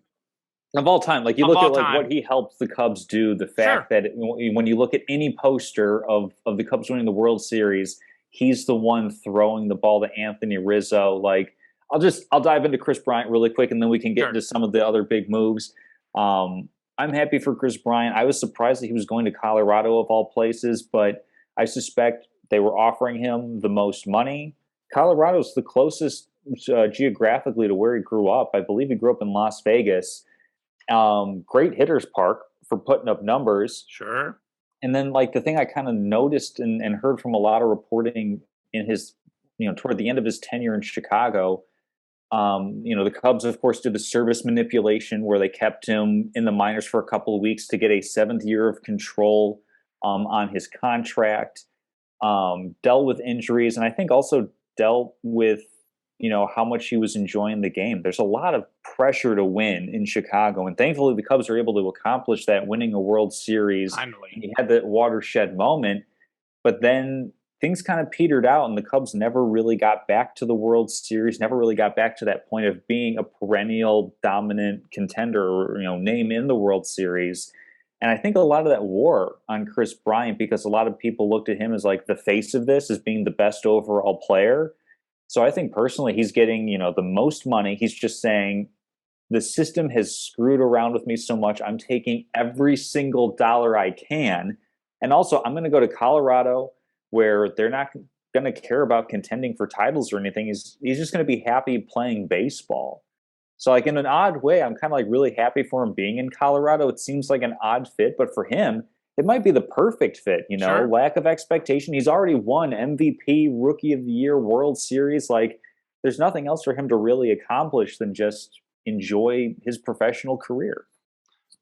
I actually think that's very interesting. That's a very interesting take. I'll hit on Bryant, too, before we get into other stuff. First off, I have read some reports about this, and ever since that World Series win, they had almost made next to no contact as far as a contract extension.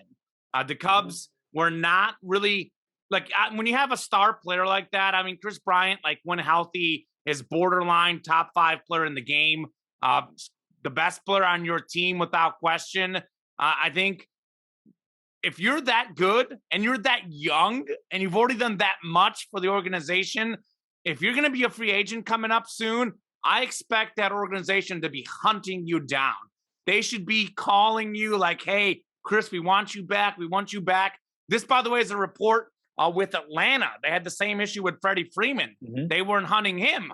And that's what you got to do. Like, if you want your guys, like, you tell them you want them. Because if you're a superstar and you don't feel wanted, why would you stay there? So the Cubs failed from the start on this Chris Bryant contract extension. I'll have a lot more about Cubs ownership in Statement of the Week. A lot more about that, Tom Castleman. They've failed in many ways. Cubs fans even failed Chris Bryant because Chris Bryant was an MVP level player, and then he had a couple seasons where he really struggled. But because his thumb and his hand was hurt, he had multiple injuries, and he was out there busting his butt on the field. And the Cub fans, actually, some of them, not all of them, but some of them did even turn against him a little bit. And what happened when he got back healthy? He was pretty dominant again. Maybe not quite where he was, but pretty close I mean, as you saw by the contract, he is clearly, in my opinion, disagree with me if you want, but I still think he's right around the top 10 player in the game. He is a Sure. guy that would be the star player on most teams, maybe not the Dodgers, but on most teams, he's the star player. He's a player that a franchise is clearly willing to build around, and the Cubs weren't willing to do that. Something else to think about, and this is just pure speculation.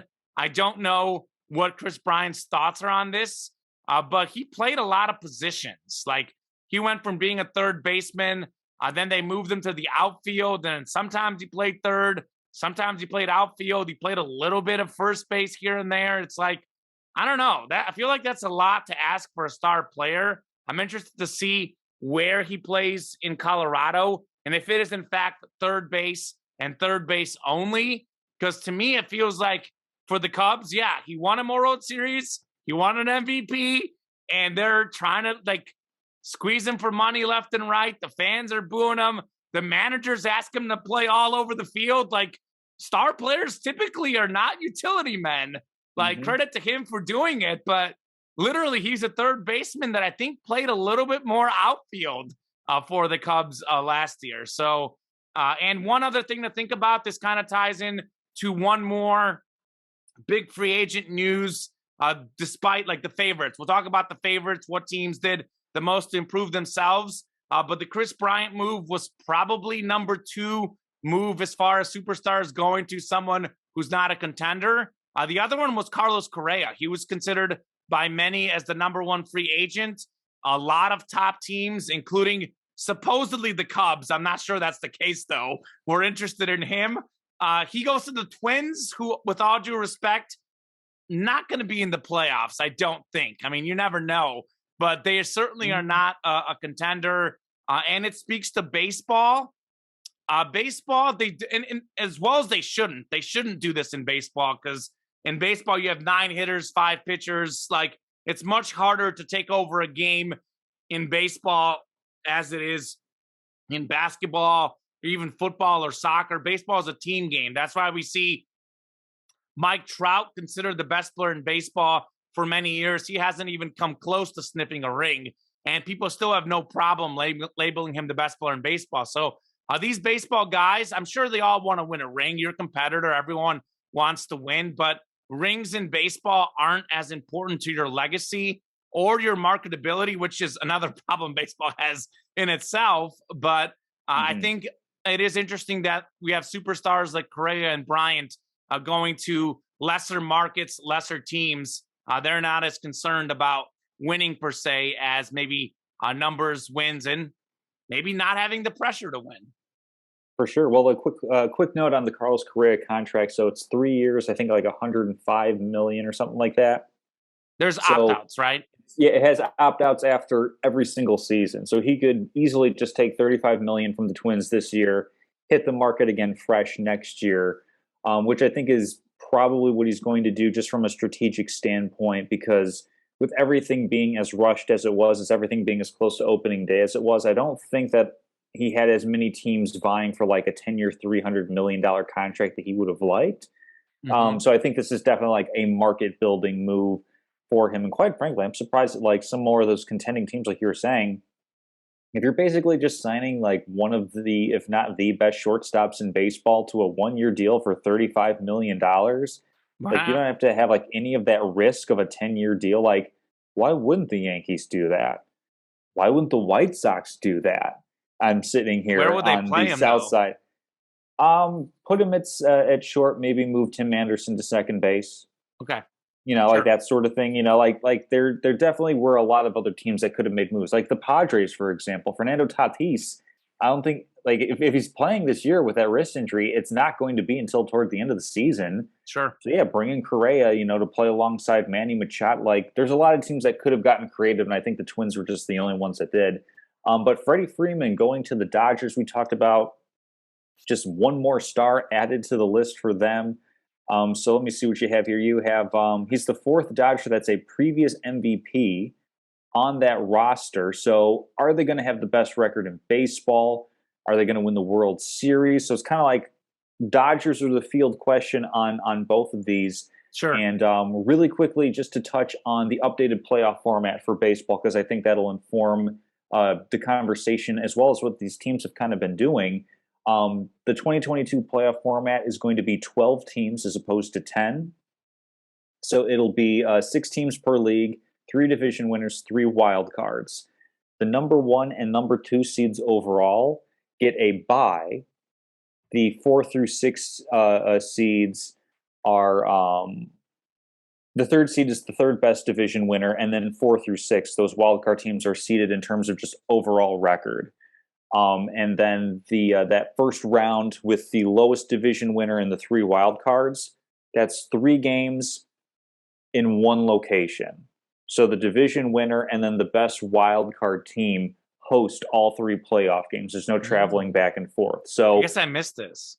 yeah, that came out with the new collective bargaining agreement. So that kind of informs some of this discussion in terms of, Dodgers going for this. We know that they missed out on winning the division against San Francisco last year, ended up in that wild card scenario and definitely came out of it.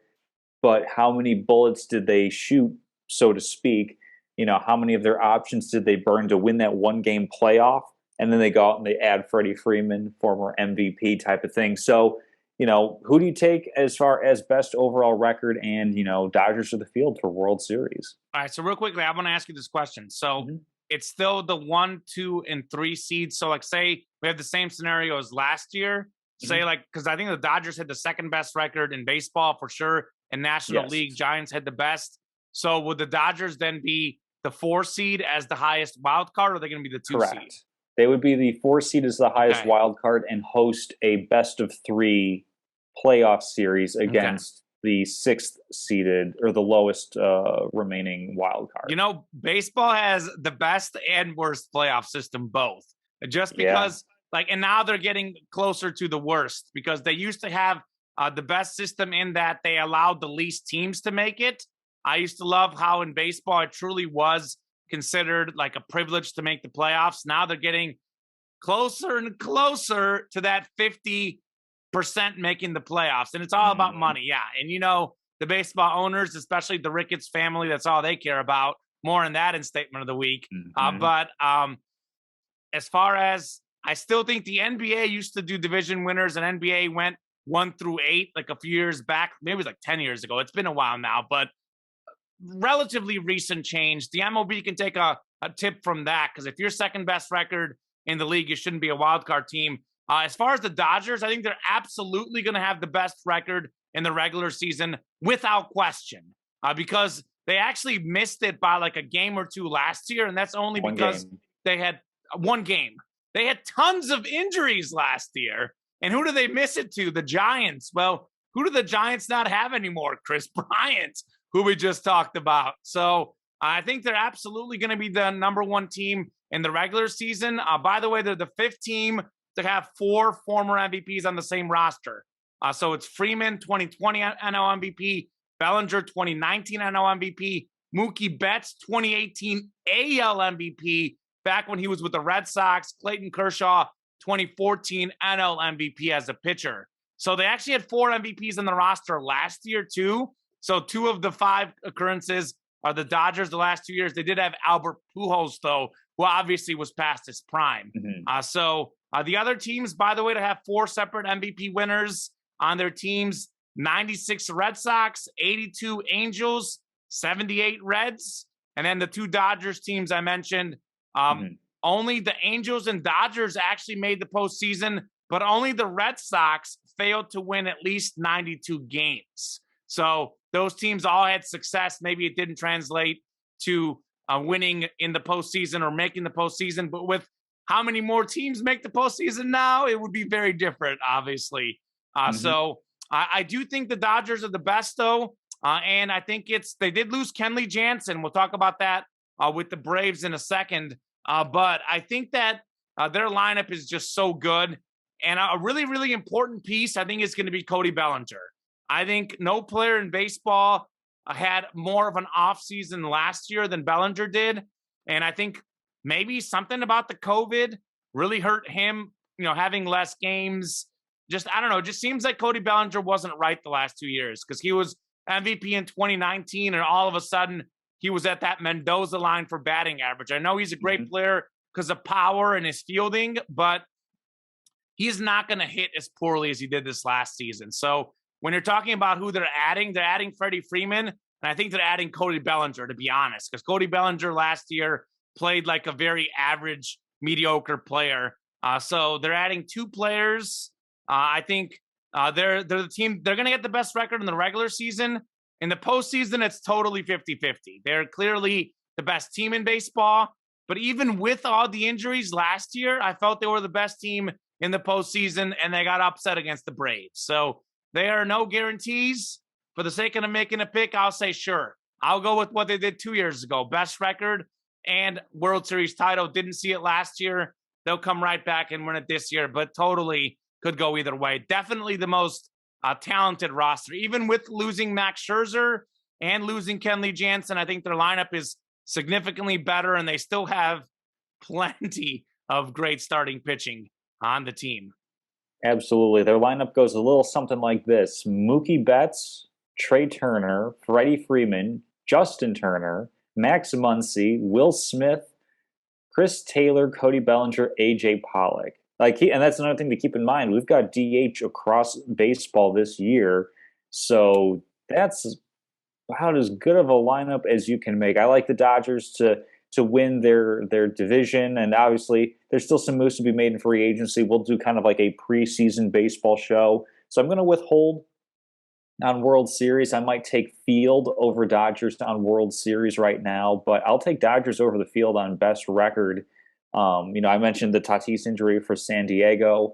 I'm not really sure how they're going to replace him and his efforts. They won't. And then, like you said, Giants lost Chris Bryant. They lost starting pitcher Kevin Gossman, who had a really, really good year for them. So I think the Dodgers are going to have a little bit easier of a time out in the NL West. And I think, they should roll to a division win and one of those first two buys. Probably, I think the first buy overall, but if not, certainly the second.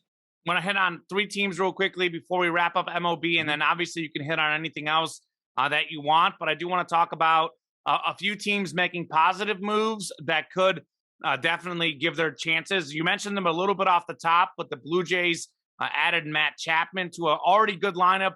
Vlad Guerrero Jr. is a beast, so the Blue Jays could be a playoff team to look out for. Look out for the Mets. If they can get their pitchers to stay healthy, that's the question mark.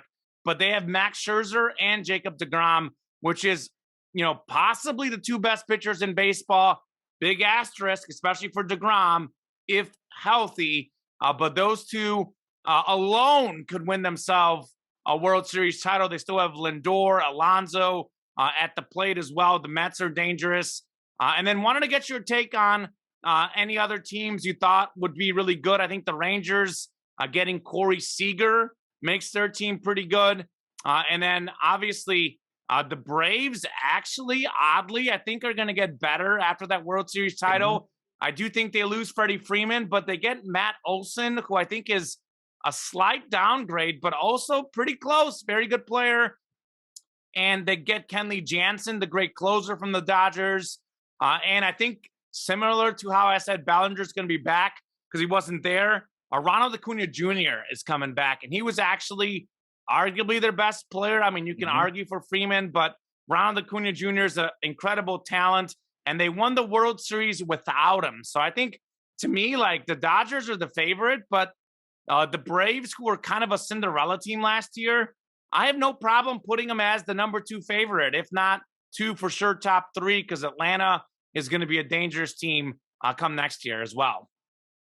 Absolutely. They certainly reinvested. I mean, like if you're going to move on from a fan favorite like Freddie Freeman, say that 10 times fast, you have to replace him with somebody who is good and going to be there long term. And that's what they did with Matt Olson at first base. Really shored up the bullpen with Kenley Jansen and a couple other moves.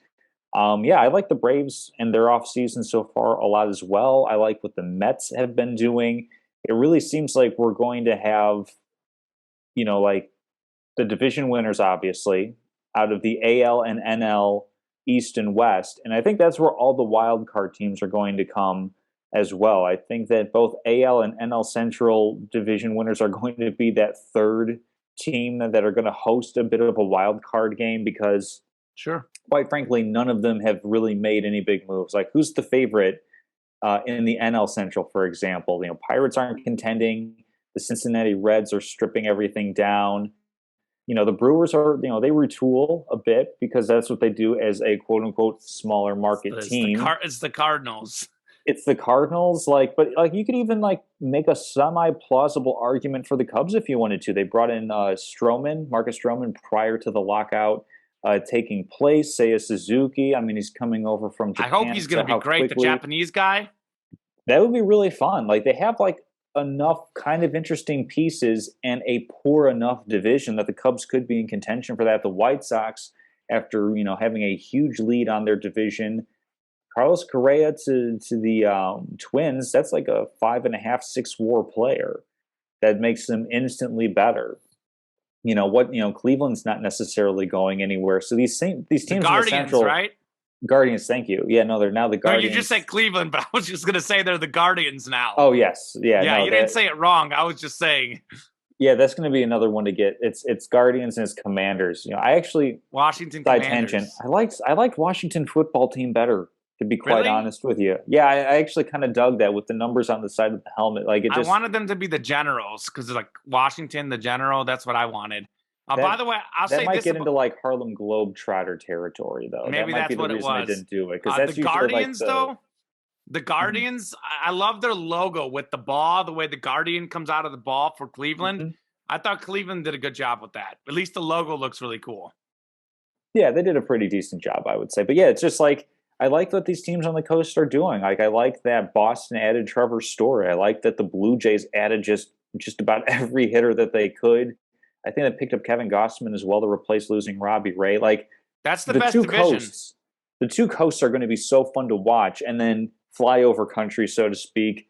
We'll have some pedestrian baseball, I'm sure, but none too pleased with especially how you consider the market sizes. Chicago definitely should be at the top on both divisions as far as spending and as far as getting big players and big name talent in here. So sure, those are my kind of takeaways on the baseball offseason so far. Opening day coming up really, really soon. Looking forward to it. What was the date? April, what is it? I have to look it up specifically because I don't know if they reinstated it. Baseball opening day. Gotta do my research really quick on this one as the internet. Yeah, you're good. We got to do a season preview. I didn't even think about that. We did the trades. Thursday, March our season 31. So next week we got to do Thursday, March 31st. So next show is going to be heavy on NCAA Final Four and baseball. Okay, sounds good. All right. Well, hey, I think that does it for the core of our show. I know we had a lot of topics to get through today. We do have locks of the week, sports trivia, and statements. So a lot more good stuff to get through. That's everything, though. As far as locks of the week, I had an incredible week, man. I can't, Tom, you were on my fire. College picks, my line picks, this happens every year. Now my bracket tends to be pretty good most years, but some years not great, but usually bracket's pretty good. But I found in my history, in my life of sports betting, I tend to do horrendously in college basketball lines during the regular season and incredibly well during March Madness. I always seem to clean out March Madness lines for whatever reason. It was the same deal last year. I don't know if you remember when we were doing March Madness and I was making some wrong predictions, but when I was throwing out March Madness betting lines, it was automatic every week. So 3-0 last week. Providence -2 over South Dakota State. Providence winning 66-57 by 9, I believe that is. Then we had Murray State -1.5 over San Francisco. Murray State winning 92-87 in overtime after blowing the game in regulation. Chattanooga +7.5 against Illinois. They led the whole game up until 25 seconds left, I think it was. Illinois did win by 1, but I got that one right. 3-0 on the week. Tom, you've been doing amazing this year. And lately, you finally had an offer. I don't know if you've had an offer yet during our new year of betting locks, but you were due for one. You had South Dakota State. I told you, Providence Friars, fry them up, baby. Clutch in crunch time, winning by 9. You had Loyola over Ohio State. Sister Jean's magic did not work this time around. Ohio State winning by 13. Worst shooting performance for the Ramblers in like 5 years. It was bad. Virginia Tech +1 against Texas. That was a close game most of the way, but Texas pulled away late, winning 81-73. So I'm in third place right now, but moving on up. You and Drew, the two guys in first place, you guys had the tough weeks. Drew is still in first because he did get a 1-2 week after your 0-3. Drew had EPL Thursday, Everton, Newcastle under 2.5. That was correct. Everton winning 1-0. But then some high-scoring soccer games he missed badly. Leeds United and Wolves under 2.5, 3-2 in that game, 5 total goals. And then he went to the MLS. Well, I told him, don't do this, Drew. Fire Sporting KC under 2.5. I was like, goals are coming. 3-1. The Fire win 4 total goals. This week, Drew is out in Florida, so he sent his picks in via the phone. All of his picks, I think, are for tonight's games. Tonight being Tuesday night. He's got hockey Hurricanes to beat the Lightning. He's got Arizona to beat Seattle in hockey. And then NBA Knicks +2 versus the Hawks. Well, what do you have, Tom? All right, so I am going with a smorgasbord of locks this week. I will start us out with the WGC Dell match play for some golf. Give me Jordan Spieth over Keegan Bradley at -120. Okay. I'll go to the NIT quarterfinals. Give me Buzz Williams and the Texas A&M Aggies -2.5 against Wake Forest. And then I'll go to the March Madness tournament for the Sweet 16. We both agree on this one. As outright winners, give me the Hurricanes -2 over the Cyclones. Okay, there you go. Don't say Miami and Iowa State. It's Hurricanes and Cyclones. It is permanently Hurricanes and Cyclones.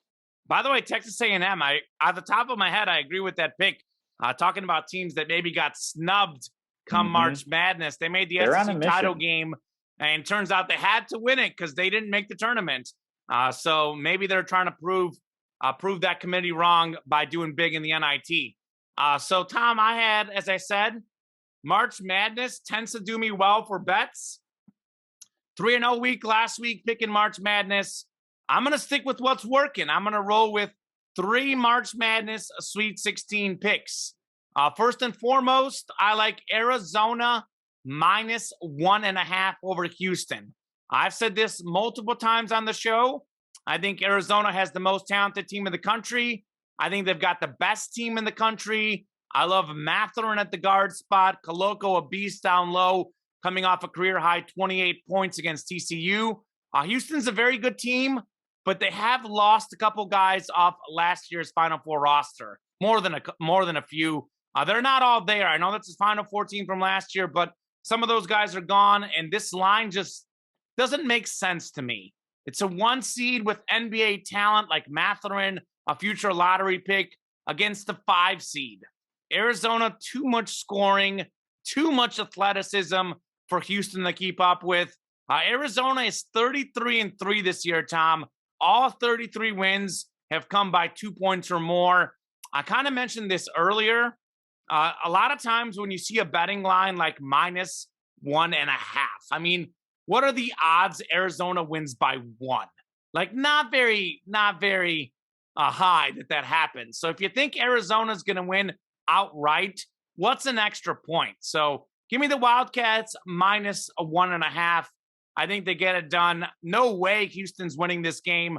Of my 3 betting locks, that one I probably feel the best about. Just a curious line, like that Vegas. And sometimes those come out. I know we had the Dolphins and Broncos at one point last year or 2 years ago that I thought was a curious line. It didn't work out. But last week, when I saw the Providence line and the Murray State line, I was like, that just didn't make sense. And my gut worked then. I think it's going to work now. Just, I don't get how Houston is only a 1.5-point dog in this game. Then I'm going with my teams, Tom. I'm going with the teams that have in the title game. UCLA minus 2.5 over UNC. UCLA made the Final Four last year. I've got them losing to Arizona in the title game, but UCLA is a better team than UNC. They have more talent. They've got Juzang, Hawkes, Campbell. Let's see if Hawkes plays, but either way, I think they're going to be fine. They've got so much experience, and UNC has good big guys. They don't have good guard play. I think UCLA's perimeter guys are going to eat all day. They just got to get enough rebounds. UNC's only path to victory is getting a lot of offensive rebounds. I think UCLA plays great defense, something that's very underrated about UCLA as a team.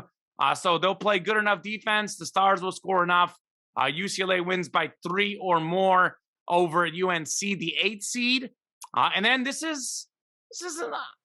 I don't know. This is another line I thought was a little curious. This is +1 at most places, but I did find it at +1.5 on PointsBet. So a half-point better. Duke +1.5 against Texas Tech. Duke is a 2 seed. Texas Tech is a 3 seed. But Duke is the underdog in this game. The mighty Duke Blue Devils. I just like Duke's star player better in this game. Paolo Banchero, future lottery pick. And Tom, you talked about coaching. I think Duke has the advantage in this game. They've got the better coach and the better star player. Texas Tech is a team that does it by committee. But I think in a close game that actually could hurt you.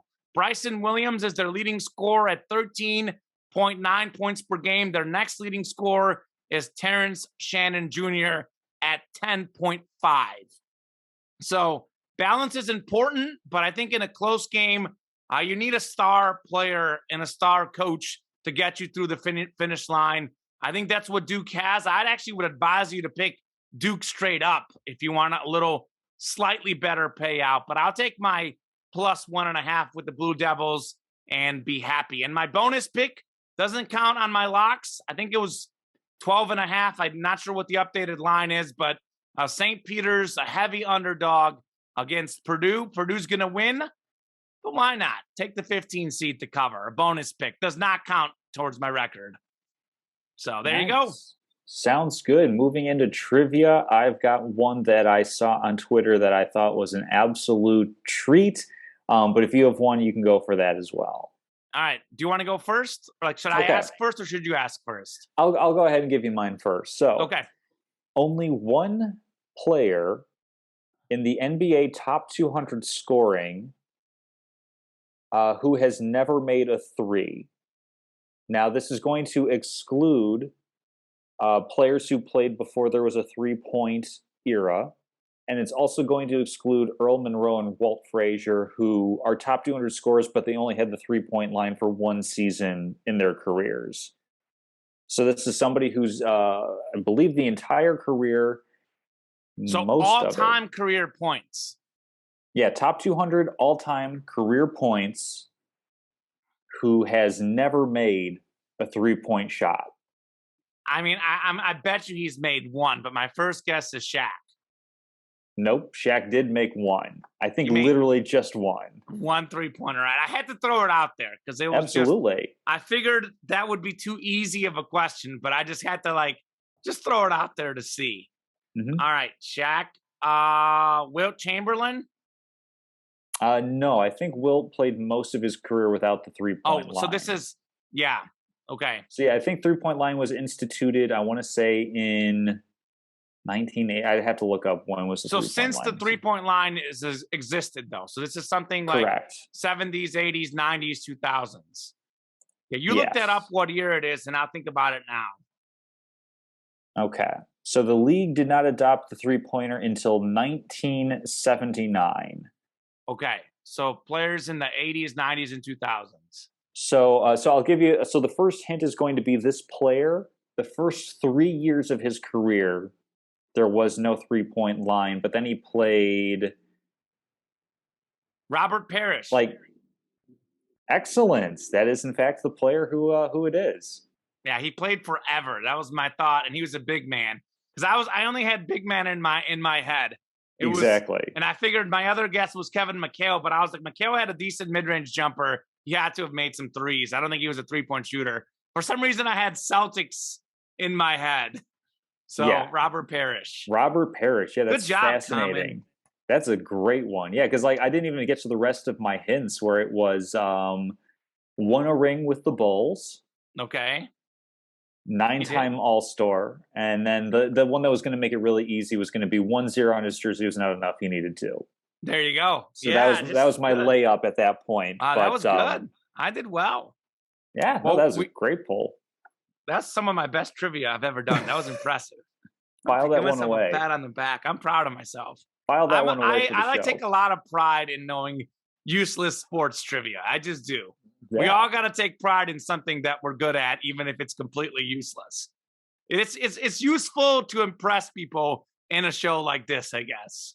Mm-hmm. So, all right. Well, hey, my sports trivia, we're kind of in lockstep here. We're thinking NBA.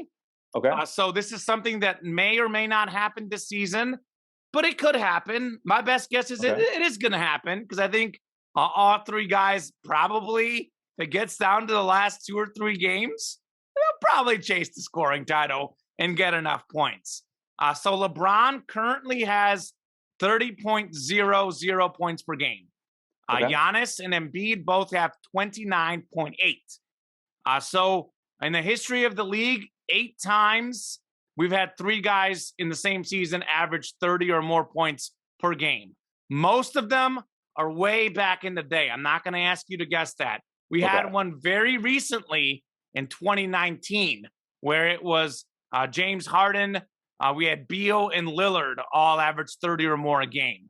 Mm-hmm. When was the last time before the 2019-20 season that we had 3 players all scored 30 or more in the same season? What year, what teams, what players? The clue is we watched them. We would have witnessed this, you and I. Okay. So he's kind of perennially scoring 30 or plus points a game. So I think one of them is Tracy McGrady, and I'll go with his Orlando Magic days. So I don't know an exact year, but Orlando Magic, so I got team and player for him. Do I have at least one so far? No. So is it Tracy McGrady Houston? No. Okay, so I want to make sure that I worded this question right. So it's players, 3 players would have had 30 points per game in the same season. So McGrady has had 30 a game before.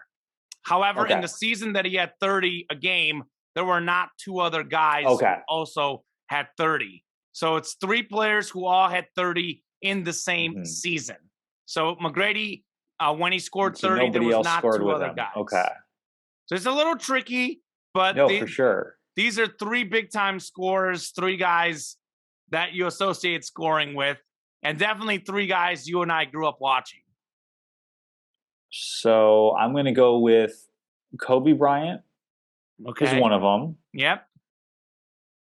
Problem is Kobe Bryant's career covers a long span. That's right. This wouldn't be the Shaq years because Shaq was consistently putting up like 30 a game and close to it at least. Having 2 players put up those kind of numbers. So in that era, I would have to say Carmelo Anthony, Denver Nuggets. No, would be the second player. Oof. No, but I think he also had a 30-point season at one point. He definitely did, yeah. No, I think he was a scoring champ at one point too, but not Carmelo.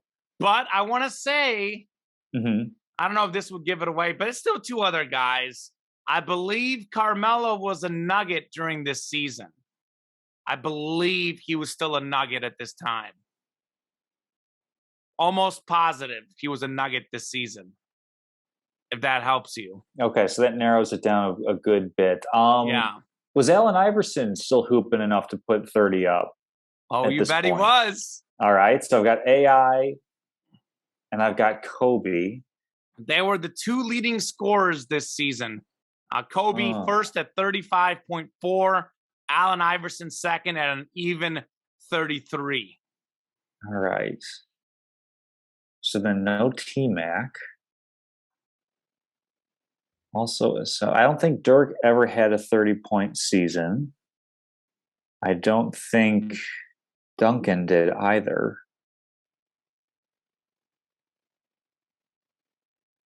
I think you should get this, but you probably won't. And I know why you won't get it. And I don't know if I should give you a clue because it probably would give it away. It's definitely a great scorer. I'll say that for sure. Yeah, that's what I'm thinking. Is like who is like a really good scorer that wasn't necessarily a great all around player. Like I'm trying to force myself to think of like the Antoine Jamesons. Maybe don't think that way. Really? That might give it away too. Is it the obvious? Is it LeBron in Cleveland? Oh, you bet it is. 2006. Wow. LeBron James. 31.4 points per game. And Cavaliers went to the finals that year, correct? Was that 06? Or was that 07? I'm not sure. One of those years. But that's what's incredible. It is what year now? 2022? It's been a minute. LeBron in 2006 as like, I guess probably just outside a teenager, but he was in his early 20s.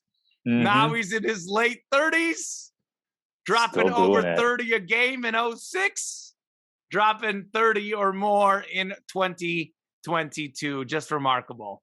So I thought that was a very fun fact. Yeah, no, I needed a little bit of help with that one, but yeah, that all checks. Checks out. All right, good stuff. Well, that was good trivia. Absolutely, yeah. So statements of the week. I'll just jump. Mine's like not really a controversial one. I know you're going to get into it with the Ricketts family, who I like tearing into them as much as the next person. Yeah. But my statement of the week is that the NFL, believe it or not, can learn a lesson from the NCAA March Madness tournament. Stagger your start times. Like get some games starting at 11 Eastern, 10 Central. The games that I kind of enjoy watching are like, hey, I'm going to wake up, have breakfast, and I want to watch some football. That'd be a great time to do so. The only time that we get that is when they're playing in London. Like, get some games that are starting a little bit earlier. I'm not saying like 8 or 9 in the morning type of thing. We got to be somewhat reasonable with our expectations for these athletes. But, and it's not even all the games. Instead of having a big glob of like 10 games starting at noon Central, move some of those up a little bit, move some of them back a little bit, because what's the thing that we enjoy most about the NCAA tournament? It's turning on the TV at 11 in the morning, seeing CBS, and then throughout the day kind of being able to flip over to TBS, TNT, True TV, and the odyssey that it is to find that. I know, with streaming, we have more capabilities than ever. So kind of diversify a little bit, with NBC and Fox and your different platforms in terms of finding a way to get those games on TV. I mean, certainly those networks have multiple versions available. So get more eyeballs on your product. You want to have more standalone games as a league. They're talking about adding in like Tuesday night football or something like that far, far down the road. Just kind of spread these games out so that instead of having, necessarily, I know you and Drew is it NFL Red Zone is it Hansen? Is that the name? Scott Hansen. I didn't want to say the name of the guy that does that Predator show where it's just like, why don't you take a seat? I can't remember the name of the show. Anyway, it's something. It's a lesson that I think the NFL could learn as far as get more individual games, get more eyeballs on it, spread it out across all of Sunday, make it a celebration. Yeah, I actually agree with you. We like NFL Red Zone, but the reason why NFL Red Zone is great is they're literally showing when a team is in the red zone. So if we have 3 11 a.m. kickoffs, they could still do NFL Red Zone between those 3 games, and they do the multi-screen sometimes where you get more action sometimes, but you can still do that with 3 games. And actually, I agree with you. I think that's a good idea. I think if the games are starting at different times, we'll see fourth quarter finishes at different times. And we see this among other stuff. I mean, Fox has FS1, CBS has CBS Sports Network. I will say neither of those networks are that recognized or popular, but they can be. Imagine if you've got an NFL game on FS1 or CBS Sports Network compared to whatever they're showing at the time. I mean, the ratings for that channel will definitely increase, and it gives you more of an opportunity. While I do enjoy NFL Red Zone, and currently this last year I worked Sundays, so I didn't watch as much football as I would have liked, but maybe that's why my picks didn't go as great. But anywho, I will say this, although my picks did go great, I was like first place for picks, but my line picks weren't as great. But I'll say this though, I think as someone who watches football on Sundays in the past and the future, when there's a really good game, as much as I like Red Zone, I am open to tuning into that specific game. And sometimes when Fox and CBS chooses their regional game, like sometimes I don't want to watch the Packers. Like they think the Packers game is the most interesting. I might want to watch like the Rams, or hey, I'm a Kansas City guy. They might say, sure, the Patriots game is the most interesting. I want to watch the Chiefs game. Give me the option. Let me tune into another channel. I definitely agree with you, Tom. 100%. That's a great idea. And my first thought when you made that example of the London games, most of the time the teams that play in the London games are not any good. That is a type of football that I am not waking up for. So an 11 a.m. is reasonable. Part of it is I know people go to church on Sundays. Like when I did go to church at one point, I was going 10:30, but a lot of people go early at 8 or 9. Yeah, go 8 some of the reason a.m. why they don't do it too early. But even if we went with 11 to have a few games, that may make things better. My statement of the week, and this is something that, by the way, I was thinking about having a statement that LeBron should win MVP. I don't care what the record is, but I've had so much LeBron in my statement, but I will just put that out there. LeBron should be the MVP. But I feel like we'll talk about that at a later time. So that's the controversial one. This one less controversial, but I was just flipping through Twitter. What do I see on Twitter today? I see that the Ricketts family is in the running, top 3 finalists to acquire Chelsea Football Club, the Chelsea soccer team, football, whatever you want to call it in England. And this is no surprise. Chelsea fans are revolting. They are so against the Ricketts, just like Arsenal fans were against Kroenke. They don't want an American man coming in and ruining their club, which, by the way, is at the height of its power. Chelsea just won the Champions League. Yes, Man City's the best team in the EPL, but Chelsea somehow won the Champions League last year, and they're in the running again this year. Probably right around like a top 5 brand, maybe just outside it, but in soccer, one of the bigger brands in the game. And I couldn't agree more with their fans not wanting Ricketts. And my first thought was disgust, because this is something you were talking about. Owners, the rich white owners in sports, more so in baseball, but really in all sports, a lot of what they care about is this: money.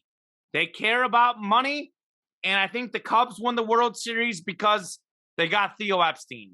He is a brilliant mind. He knew how to push the right plugs. He knew who to draft, who to trade for, how to put together a ball club. As soon as Theo Epstein left Chicago, and Ricketts was the owner when they won the coveted ring, so he can't say I didn't win something for Chicago because no other owner did. But as soon as he booted Epstein, the Cubs were done. And some silly Cubs fans are like, they just don't want to pay too much money for Bryant, Baez, and Rizzo because they want to save up for Correa or whoever else it may be. No, they didn't want to pay that much money because he wants that money in his pocket. And what is Ricketts going to do now? He's going to try to get Chelsea. I hope for their sake, the Cubs' sake, and my sake, he doesn't get it. I don't want him to be the owner of Chelsea. That sounds horrible. Even though I like Man City and the EPL, I don't want Chelsea to win. I don't want him as the owner. And I think it speaks to something that, as a Cubs fan, I'm upset about, because here he is. Like, the Cubs payroll, by the way, Tom, has gone down. It's been going down and down. And why is that? Because he doesn't care about paying the players. He doesn't care about that. He wants to make his own money. And here he is. His franchise is going downhill. I don't think they have any hope to win the NL Central, by the way. When you are making those statements, I completely disagree. I think the Cubs have a better chance of being a cellar team than a central winner. And I think they would be a cellar team in most divisions. But thankfully for them, they do have the Pittsburgh Pirates, who are basically a AAA ball Reds. club. Yeah, so I said Reds will probably finish out of the cup. We'll see. But Pirates will be last. We're good with that. So, yeah, not a fan of Ricketts, not a fan of what's going on here. And I guess the statement would be this is upsetting to me, and that these owners should start to care more about winning than the bottom dollar in their pockets. By the way, that's what happened with Barcelona. They were the best team in the world. They had a UNICEF sponsorship where they didn't have a sponsor, rather. They had UNICEF on their jerseys, the great, children's aid, all that stuff. And Barcelona was above getting sponsorship on their jerseys. And what did they have? Positive karma. They got themselves Messi, my boy Messi, who the PSG fans are stupid for booing. Forget those guys. Come back to Barca, Messi. We want you. We need you. But Barcelona had Messi, Iniesta, Xavi, Busquets, all these guys in their own academy that ended up being stars. Didn't have to focus on just making money or dropping money on whatever players. As soon as they dropped the sponsorship, they started trying to get money by sponsorship, and they tried to pay Neymar illegally or whatever it was. It brought the club downhill. Now they got rid of that old president. They brought the new president back. He's trying to focus on things a little better. The team looks better. I still don't like this Spotify at Camp Nou they're doing, though. But my point is, when you get so focused about just the money, things go downhill. And I think Ricketts is dragging the Cubs downhill, and I hope he doesn't do the same with Chelsea, because Kroenke definitely took the Rams downhill, and he took Arsenal downhill, who used to be a top 4 team in the league for years, and now they can't sniff the top 4. So there you go.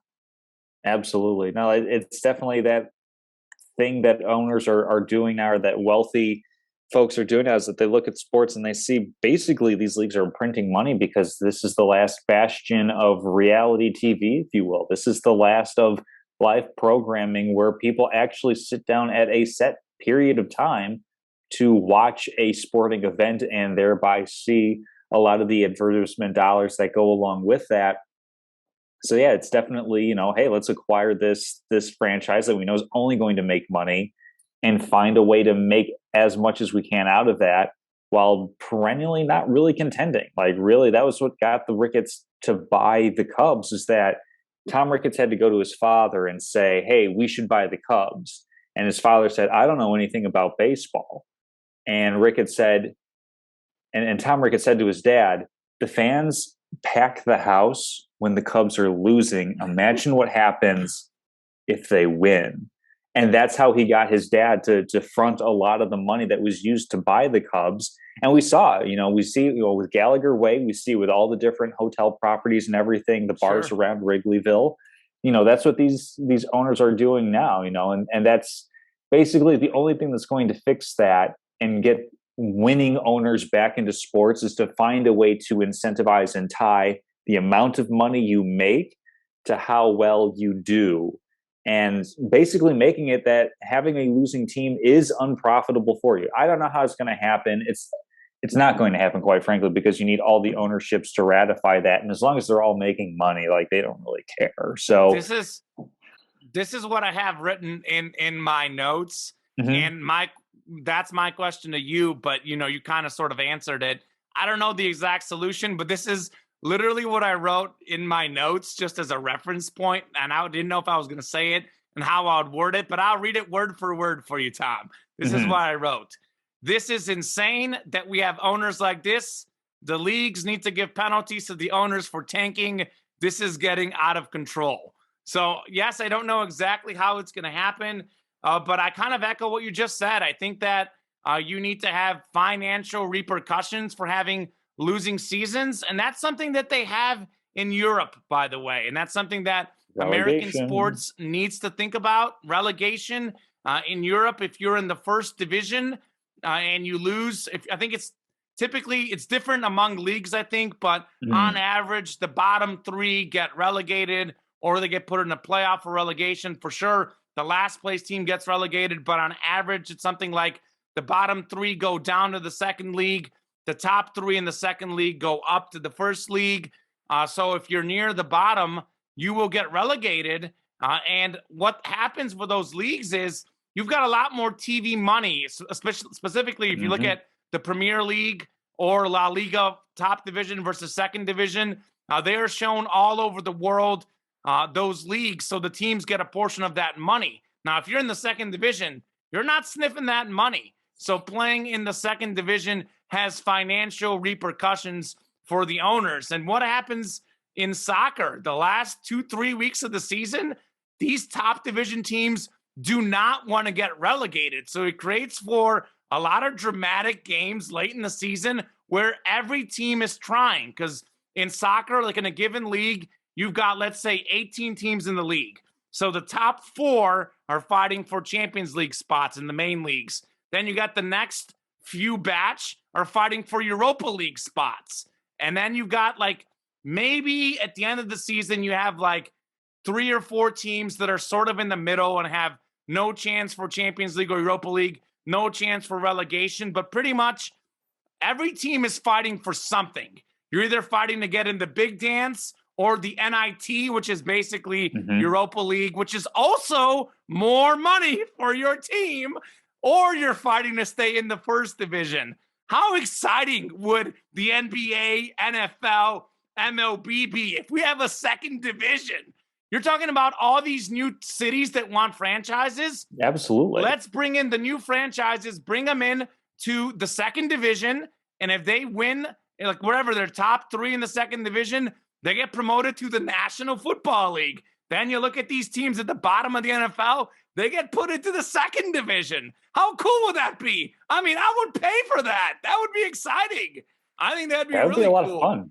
So I know that would be a lot of fun. It's not going to happen, but the Americans need to have a relegation like they do in European soccer. I think it would fix a lot of those issues.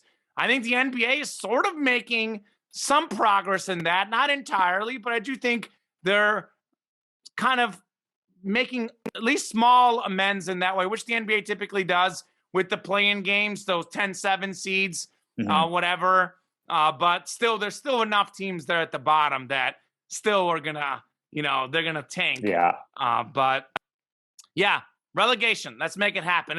It's definitely an idea that will not happen, and it's an idea that I'm not saying it should happen next year. It needs to be ironed out. But if the European soccer leagues can do it, why can't we? But we're America. Exactly. We're stubborn. We're the best at everything, so we can't do what someone else does that is working. So I agree wholeheartedly. Yeah, that's a good idea. Wait, that'll be the show. That was a long show, Tom, but I felt like we had a lot to discuss. Like we had a ton of stuff to go through. Might be a little more March Madness, MLB, but actually we're getting close to the NBA playoffs, so we might have to throw some NBA in there. We'll see what happens, but we'll have a lot of good stuff coming up in the weeks ahead.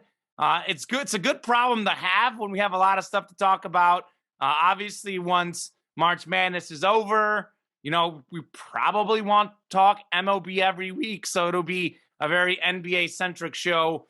But at the moment, I'm glad to have all these different topics to talk about for sure.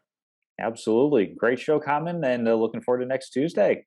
All right. See you next Tuesday. Have a nice day, Tom, and thank you to everyone who watches and who watched the March Madness show. Had some comments, Tom. I had several people comment on watching the March Madness show. Got a couple subscribers on the YouTube channel out of it as well. So that is encouraging news. We will see you next week.